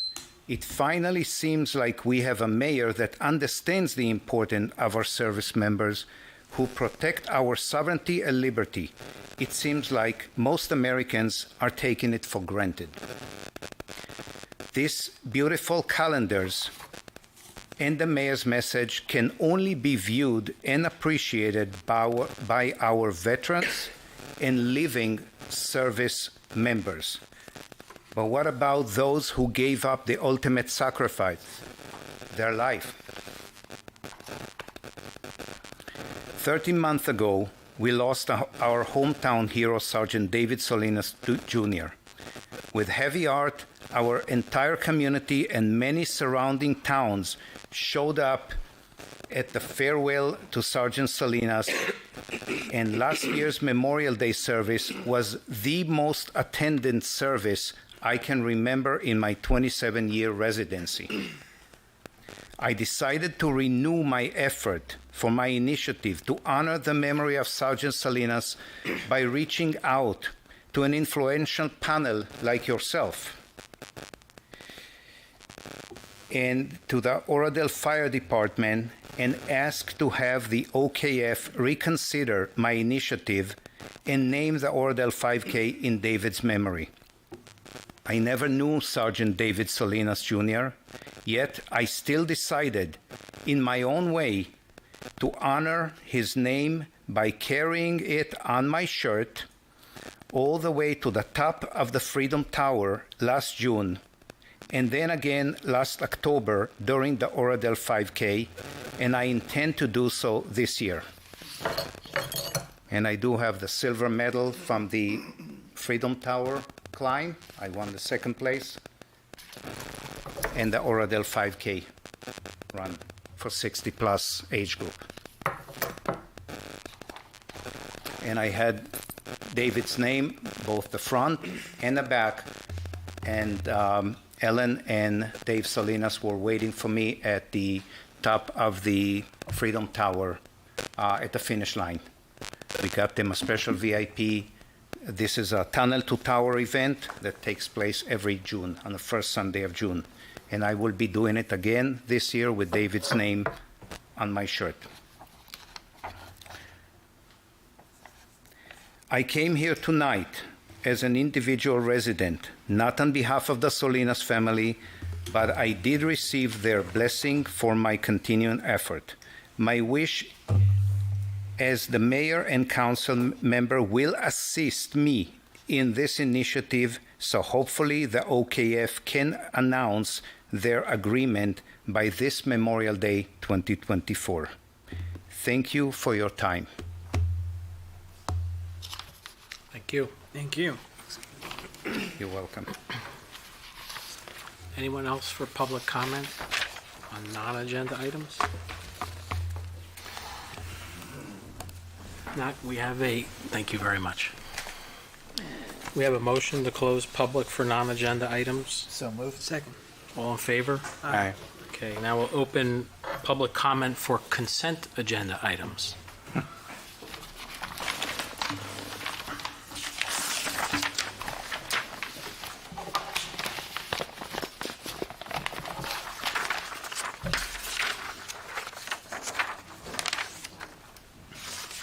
Second, good evening. Paul Atsunis. Resolution 24-125, $100,000 grant on Hoffman Irrigation. Will it include that water fountain and filling station? And what does the borough of Ridgefield have to do with our Hoffman Field? So it's a typo. The grant will not cover a water fountain, but the savings we could realize on the irrigation system should allow us to install a water fountain. So it's a typo about Ridgefield, you say? I believe so. Should say our name, not Ridgefield. Yeah, the template came from the grant writer, so I'll make sure we correct it before we send it Oh. out. Okay, just wondering. 24-127.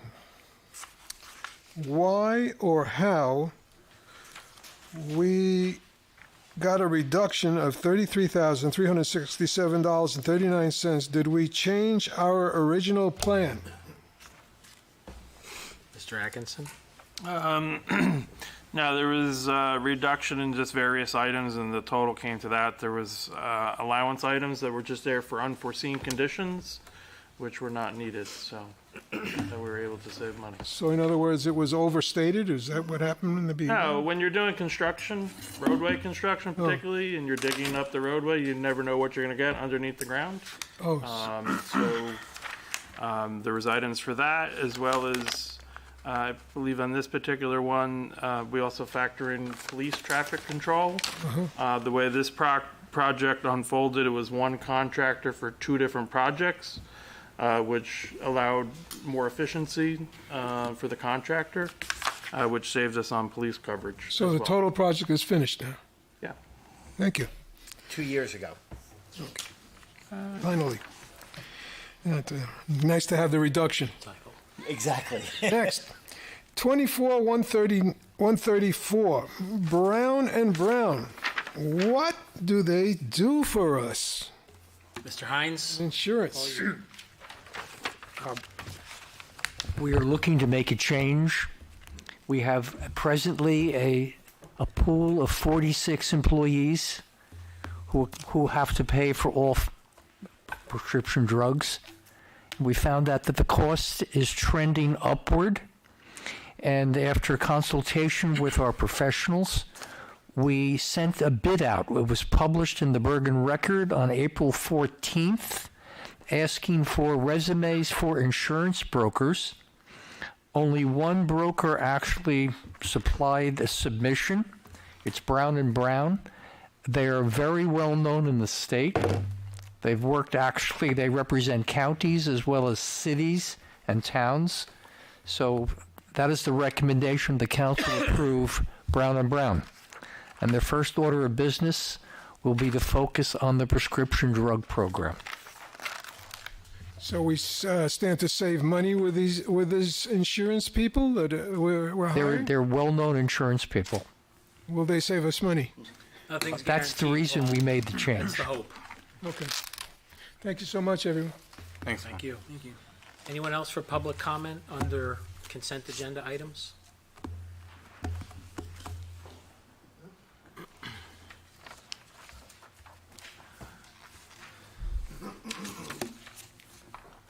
Again, Ori Katzin. This is related to item resolution 24-131. Okay. I would like to apologize to the borough residents of Oradell that a basic request of mine ended up costing the town $1,000. It was not done for me. It was done through greedy lawyers who basically took the opportunity to get a whole lawsuit against the chief of police here and the state police and the court to basically get. It was involved in a permit to carry a handgun. And that was before the Brown decision of the U.S. Supreme Court. And that law firm basically sued the police chief here. I had nothing to do with this. but my name is there on the lawsuit, and therefore, I would like to say that, again, I did not cause the $1,000 expense. This was a settlement, and I would like, if things gonna go well and the town can help me achieve my initiative that I was talking before, my wife and I, which is here, will be glad to make a very significant donation to the Oradell fireworks to basically compensate for some of that expense. Thank you. Thank you very much. Thank you. Anyone else under consent agenda? If not, I'll entertain a motion to close public. So moved. Second. All in favor? Aye. Okay. Laura, can you read the correspondence? I'm sorry, we have approval of minutes first.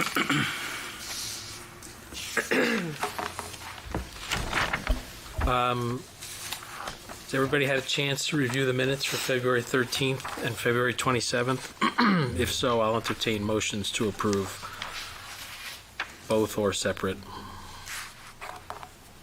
I think everybody was present. Councilman Carnival was present via Zoom, so everybody can vote without abstentions. So moved. Second. For both? Okay. All in favor? Aye. Aye. Aye. Under correspondence. I'm sorry. Thank you. The motion carries. I usually don't say Laura, can you read the Sure. correspondence into the record, please? Under correspondence, there's 11 items. Number 1, thank you note from Girl Scout Angela McDonough for her Gold Award project. There's some nice pictures in there. Number 2, letter from SRG regarding 444 Kinderkamack Road and their deed notice. Number 3, letter from 392 Grant Avenue regarding driveway location. Number 4, letter from NJDEP regarding 317 Kinderkamack Road regarding removal of classification exception area. Number 5, notice from BCUA on computation of connection fees. Number 6, notice from the Borough of New Milford regarding Planning Board Master Plan Re-Exam Report. Number 7, the Oradell Monthly Police Report for March 2024. Number 8, letter from Brian Giblin, Planning Board Attorney regarding the sign ordinance consistency certification. Number 9, letter from Matrix New World regarding 451 New Milford Avenue, responsive outcome. Number 10, letter from NJ Merged Branch. Number 38, letter carriers regarding a fundraising action. And number 11, resignation letter from Tracy Schoenberg. Okay, thank you. We are now at the consent agenda. Before I ask for a motion, is there anybody that would like any resolution pulled to be voted on separately? I don't need it pulled. Just a comment, I'd like to thank Tracy for her 8+ years of service to the town. She worked really hard and hate to see her go, but for personal reasons, I just want to acknowledge her time in town. Thank you, Roger. Just one thing to clarify on Resolution 24-130. This is not to approve negotiations with the high school about the Special Law Enforcement Officer Program. It's to authorize the council to enter into negotiations with the school. Any result of those negotiations will have to be approved separately by the council before that initiative can proceed. So I just wanted to clarify that. Okay. If there are no other questions or comments on the consent agenda, I'll entertain a motion to approve the consent agenda. So moved. We have a second? Second. All in favor? Aye. Any opposed? Thank you. Committee reports. I'm going to be very brief. I want to thank, I think our DPW had a large part to do with the borough winning a platinum award at our Joint Insurance Fund's annual safety breakfast. This award is not an easy thing to achieve. The platinum is the top of the pyramid, if you would. It came along with a $1,750 check back to the borough, of which I would like to use part to do something to recognize the staff for all their efforts at some point in the future. But it really has to do with all borough employees, all of our departments. Each department is not evaluated individually with regard. We're evaluated as a borough on safety, and I think that earning the platinum, which is not something everybody does, was an excellent accomplishment. I'm very appreciative of their efforts towards safety, and I want to thank them very much. We are going to be doing a demonstration on Friday, May 3rd, of automated mowers at Mulick Field sometime in the morning. So for those who are unfamiliar with automated mowers, think about Tesla on autopilot. Mower gets programmed by GPS and can do a lot of pretty amazing things that may again help us move towards improving the maintenance of our recreational facilities, reducing expense, helping lighten some of the load on the DPW. It's not a new technology, but it's certainly not one that's extremely widely embraced yet. Certainly very worthy of a demonstration for us to see how it works. That's going to happen Friday, May 3rd at Mulick. Anybody who wants to swing by, you can check it out. Just don't steal the lawnmower for your own house. It's GPS tracked, and the police department will find you. I know Ted will probably talk about this, but this is an initiative that I inserted myself in with Ted and our borough administrator. I again want to thank the rec staff, and I want to thank really Ted and Ed for filling in in lieu of a rec director while we're undertaking that search. I think Ted has invested many more hours than he planned on liaising with recreation. But one of the challenges that I brought to our staff was that we needed to do better on maintaining our fields. There's the capital side of revitalizing things or constructing or adding new things, but we wanted to start with trying to get our level of maintenance elevated.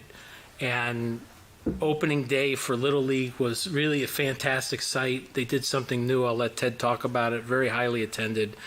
And I've heard from a lot of people around town that they really appreciate the extra effort that's gone into improving our recreational facilities, much as Paul spoke about, replenishing playground mulch, better care of our fields. So we didn't do anything magical other than try and, get our staff aligned to attack that and ask them, if there were extra tools they needed, of which some of those are in our capital budget for this year. Affordable housing continues to be a discussion.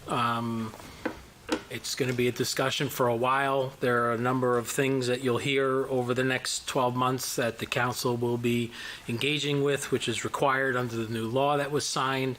Our planning board, I believe, is going to get somehow organized soon once we settle our planner, because we had our RFP out for planner and other professionals. Once that's settled on, the planning board is going to hit the street running with their re-examination of our master plan, which will tie into addressing some of the affordable housing legislation and how to best plan for the borough's future. Lastly, I've had a couple of discussions, I'll call it with our emergency management folks. So that's our coordinator, police, our traffic folks, the administration, about the amount of construction going on throughout town. PSC&G just shows up on the street, and before you know it, you're trapped in your driveway if you didn't know they were coming, because they have an open trench in the road now. This is a beneficial thing for the town, upgrading the gas infrastructure. We want to be able to work with them, but I find it completely unacceptable the level of notice that they've been providing us in terms of the timeliness in allowing us to get notification out to the residents. Within the past week or two, our traffic folks in the police department have been on their game in getting the alert messages out to let folks know where they are working in terms of their general vicinity. Mr. Hines has requested a meeting with their government affairs representatives so that we can talk about how to better plan. And on the back end, the next benefit to the town of all this work is the amount of paving that's going to happen this year. Oradell is going to be very busy with construction this year, and we want to make sure that this is all coordinated. It doesn't happen at an inopportune time, and that everybody has as much advance awareness of what's happening where so that you can plan accordingly. And lastly, I believe perhaps Mr. Atkinson will talk about it. pet peeve of mine, this long-awaited sewer repair along the rail line right-of-way. Dave, you'll update us when we get to your report. That would be great. Otherwise, I'm going to pass it along to Council President Carnaval. Thank you, Mayor. For administration, no updates to report this evening. For ordinance, in addition to the ordinance presented this evening, I just wanted everyone to know that there are a number of others that are being considered involving both amendments and new introductions, and there's more to come on these projects. But with that, we have two ordinances that we want to introduce this evening. Ordinance number 24-5 is ready for first reading. Will the Borough Clerk read Ordinance 24-5 by title only?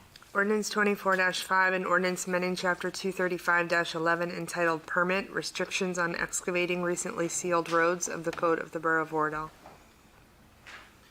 And if we could have an explanation, either by our borough attorney. This amends an existing ordinance that permits an expansion of the existing moratorium that's already there. I'd like to make a motion that ordinance number 24-5 be passed on first reading and published in the Monday, May 6th, 2024 edition of the Bergen Record. I second. Can we have a roll call vote, please, Laura? Mr. Carnaval? Yes. Mr. Tashian? Yes. Mr. Kern? Yes. Mr. Gullo? Yes. Mayor, ordinance number 24-6 is ready for first reading.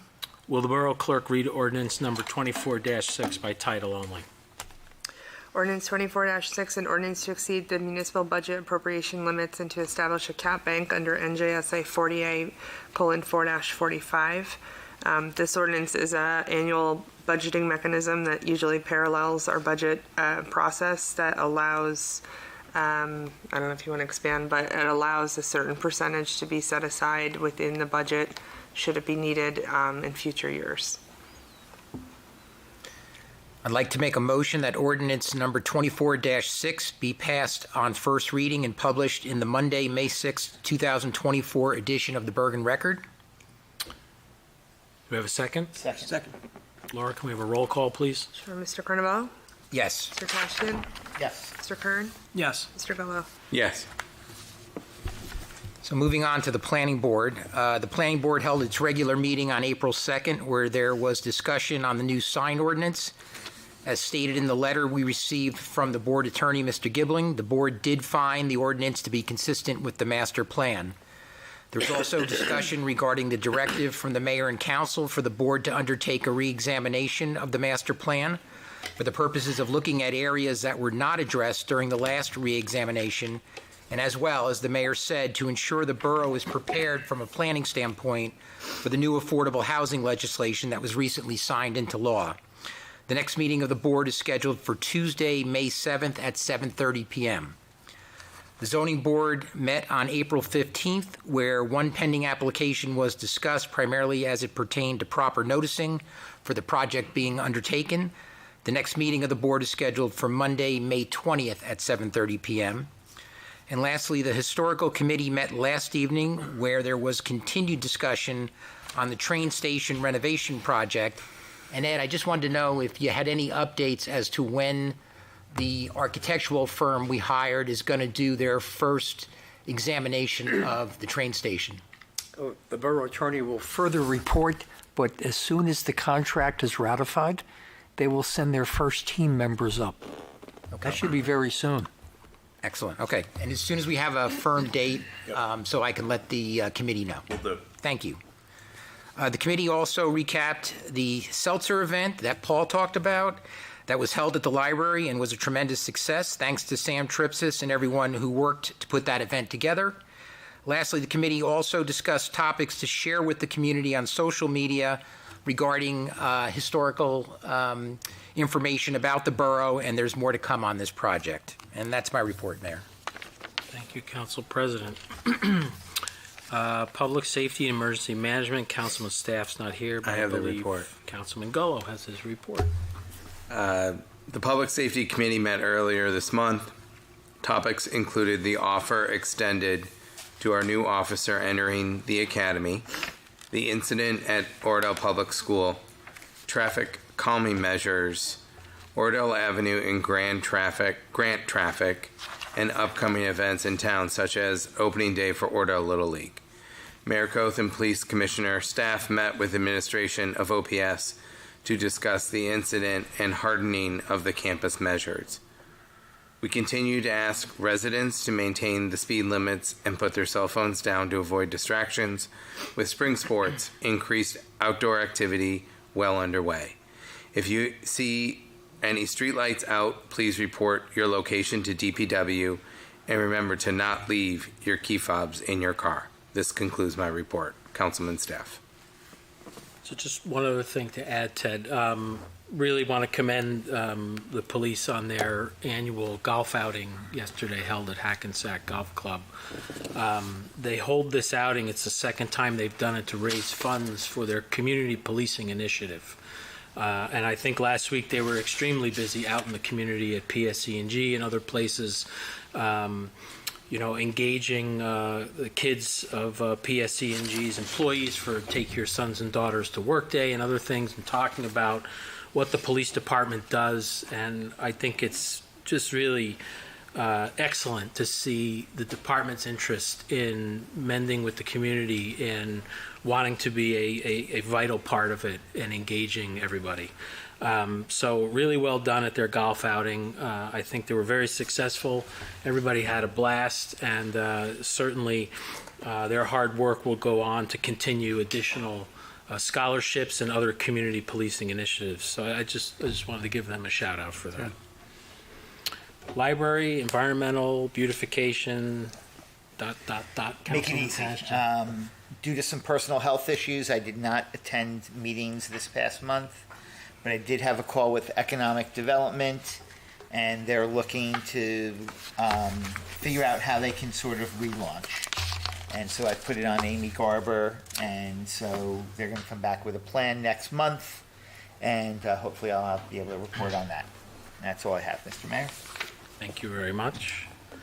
Next would have been Councilwoman Schoenberg's committees. I have asked Councilman staff to step in the interim till we have a replacement for Councilwoman Schoenberg with regard to the Board of Health, Municipal Drug Alliance, and the committees that she oversaw. So unfortunately, there's no report for them tonight, but I'm sure Councilman staff will deliver something next Just month. of note here for the Board of Health, there was a post on Oradell residents with regards to rats. Are you going to address that in DPW? Yeah. Okay, just want to make sure we're not letting that slip through. And that's a great segue, John. Finance and DPW. Councilman Finance. So my notes are a little bit crushed here, but I'll try to. All right. So the budget process continues for operating and capital. On Friday, I had a meeting with our CFO, mayor, and council president to discuss preparation for budget review. This discussion gave us some idea of where we stand in terms of our estimated tax levy for the entire borough, as well as how it affects the bottom line tax dollar. We also discussed our estimated fund balance or surplus balance, which is overall very stable and a sufficient balance to meet any emergency utilization, as we discussed earlier today.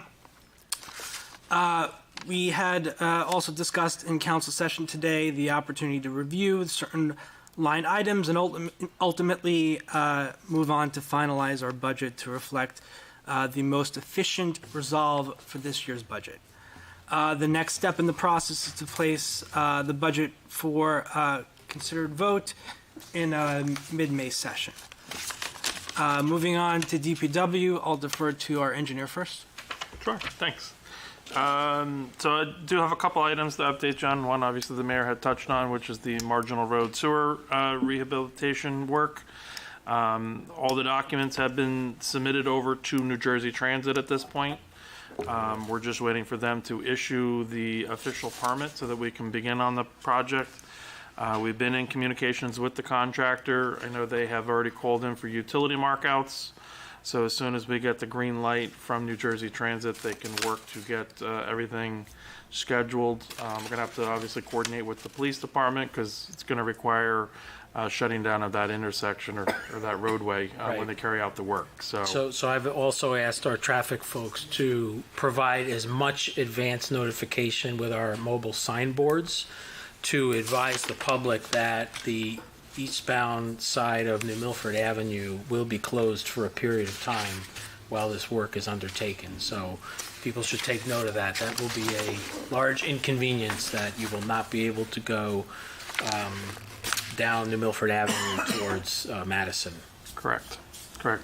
Additionally, we've been working on submission of the preliminary assessment report in accordance with the NJDP Green Acres requirements for the Lotus Woods walking trail. So that was submitted to them this week, and then as soon as we hear back from them, we'll report back as far as their approvals, and we'll move it to the next step of getting everything designed and submitted to the state for permitting. So those are the two items I have. Dave, I had one. Okay. The work that was done on Prospect in late August, early September, I don't know whether it's set too quick or whatever the story is with the concrete walks, but the spalling is really out of control there. Yeah, we brought it to their attention. I mean, I have to talk to Public Works. A lot of times that has to do with salt application during the winter months, but Yeah, I don't think we had a huge productive winter here. We did have some winter events, but... And Dave, I have photos of those pictures prior to the snowstorms. okay. If you can send me that would be good, because that's where the contractor is going to go. Yeah. I know we went out there to look at everything, Yeah. to give them a final punch Yeah. list of stuff. So if you have stuff showing it before then, that would be awesome.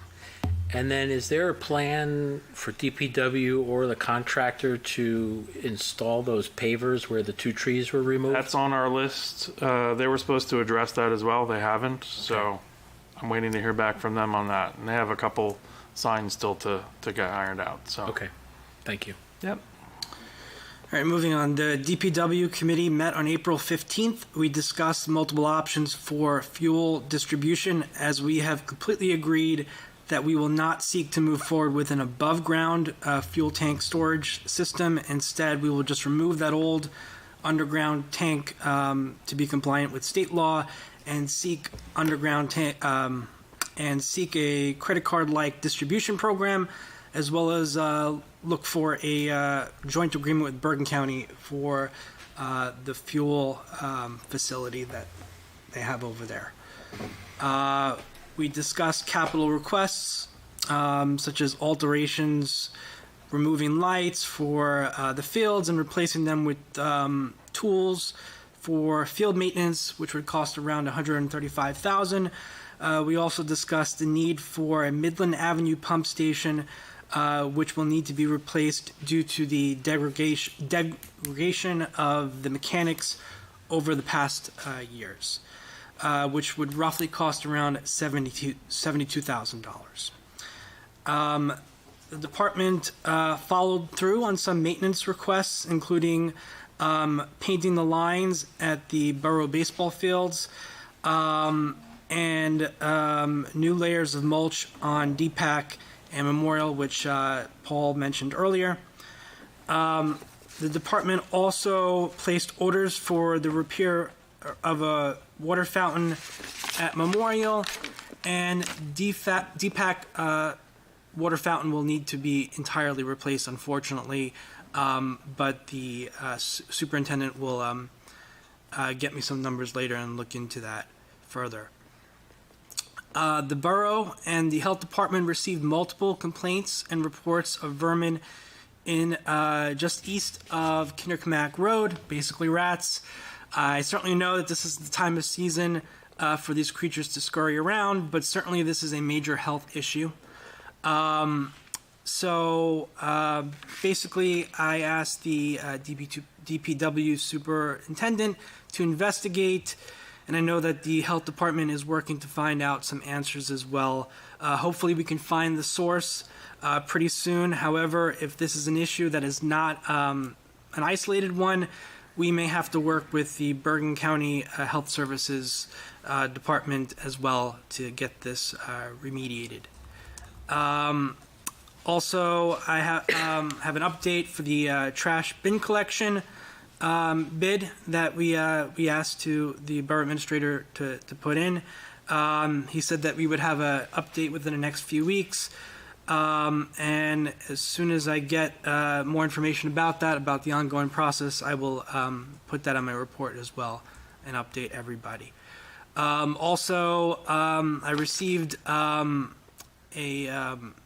letter from one of our teachers at OPS, which expressed gratitude for the DPW department in the assistance at Memorial Field 6th grade cleanup. They said it wouldn't be possible without the hard work from DPW to get that event moving forward. And that's all I have. So, John, I just had one question. You were saying that the DPW is going to consider a fleet card program where Yes. they would fuel up at commercial stations? Correct. Okay, and would that apply to all of the borough vehicles?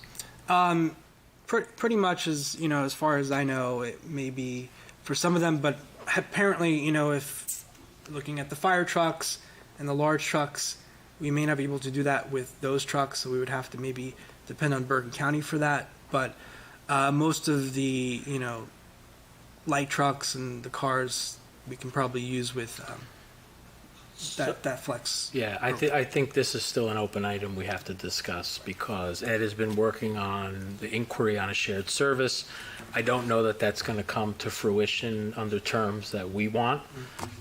So while the gasoline side of this may work out for cars and other things, I think the large equipment, we may still have to consider a diesel tank, but it's a work in progress. We're definitely looking at more economical alternatives to provide fuel, and we may have somewhat of a hybrid system because I think it was since your last meeting that Ed heard back from the county. And I don't know that there are terms that we find to be favorable, but you'll bring it up at the next meeting and you guys can debate it a little bit more. All right.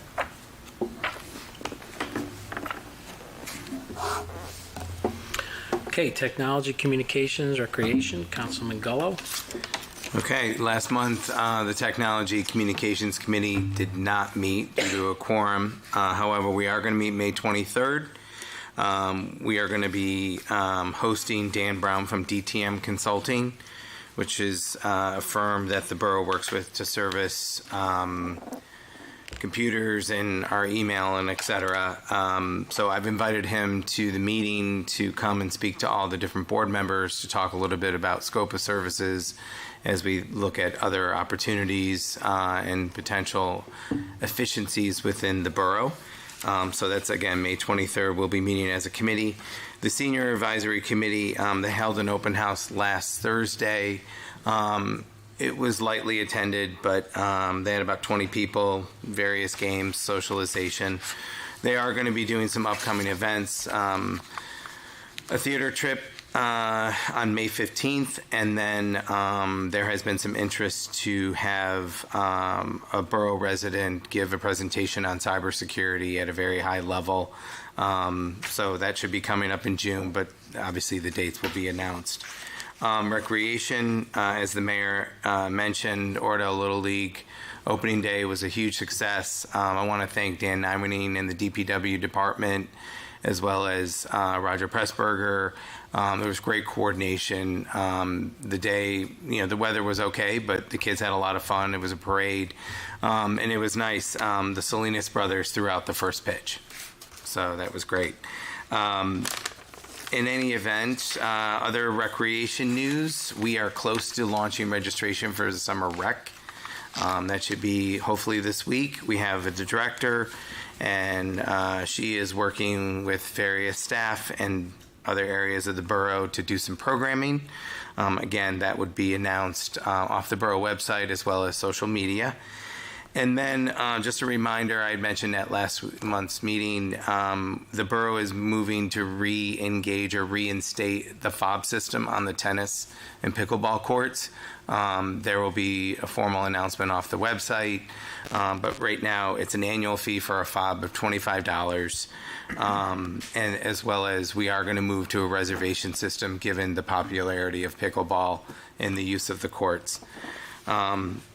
And for special events, Steve had mentioned, and I had referenced the video for Memorial Day. We welcome all borough residents. 8:30 at the World War I Memorial across from the train station is where we're going to start. And we will visit every Memorial, Hoffman, Rossi, the Oradell Fire Department 9/11 Memorial, and then we'll finish up at the Memorial Field World War II Monument. More details will follow on social media as well as the borough website. Just a last plug for Kelly Castro and Brittany Barbarese, as well as Eric Schuler, for putting together, again, that video for the Memorial Day and the monuments in town. Again, we'll make sure that it's publicly available. That's it. Thank you, Councilman Gullo. Mr. Hines, anything to report? Yes, sir. On April 16th, I attended a meeting in Bergen County, Hackensack, on the HUD program. This is the annual program where the county is divided up into regional sections, and it's called the Community Block Development Grant, and you go there and you present your project. Before I came, Oradell had prepared a project. It was for a new kitchen at the senior center. The program really favors communities which are more disadvantaged. So where Oradell can thrive is if they promote projects which are either senior-oriented or they fall under the category of Americans for Disabilities Act. So our senior project qualified under that section. Normally, you only get a percentage of what you ask for. Shockingly good luck on my first visit. We received our full ask of $81,376 to redo our kitchen at the senior center. The authorization will go out in September from Washington, and at that time you're given till April to conclude the project. So normally you get, as I said, a small percentage. Fortunately for Oradell, other communities could not qualify. They didn't meet all the rules. So that's good. And on solid waste, those changes that the DPW committee had recommended, specifically changes taking out 3 holidays that were exempt, they're in the hands of both the borough attorney and the QPA. As in the other RFQs and Ps, we had to update the templates, which we did during the month of March, so it's not that big a job. And we hope to have that out for a public bid very soon. I've been speaking to the borough clerk. That has to be published in the record. So I'm putting a very high priority on that. Great. That's my great report. news. Thank you. Thank you, Ed. Mr. Bailey, Borough Attorney's report. Just briefly, Mayor, I attended a health insurance fund meeting last week, and now that we've hired an insurance broker, I said they may be hearing from Oradell as just one of many options that can be considered. Brown & Brown, they're very familiar with the process. This isn't their first rodeo, so they're ready to, as soon as we get our claims and loss information from the state and also from the prescription program, get moving on that.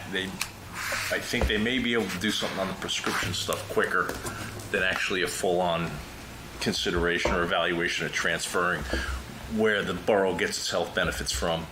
And just to follow up on your point about affordable housing, I speak weekly, if not more often, with our special counsel on the COA stuff, and we may be having another conference call tomorrow just to, again, try to stay ahead of the 4th round, which July 1, 2025 will be here before we know it.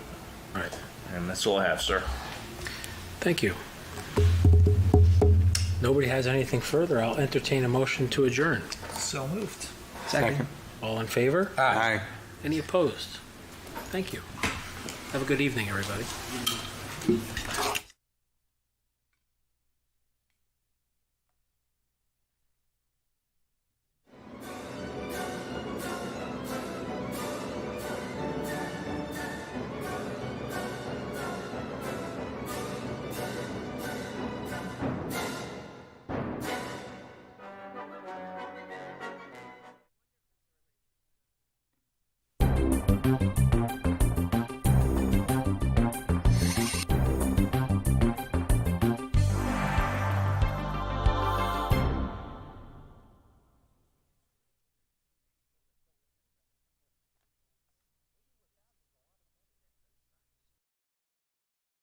Somehow I lost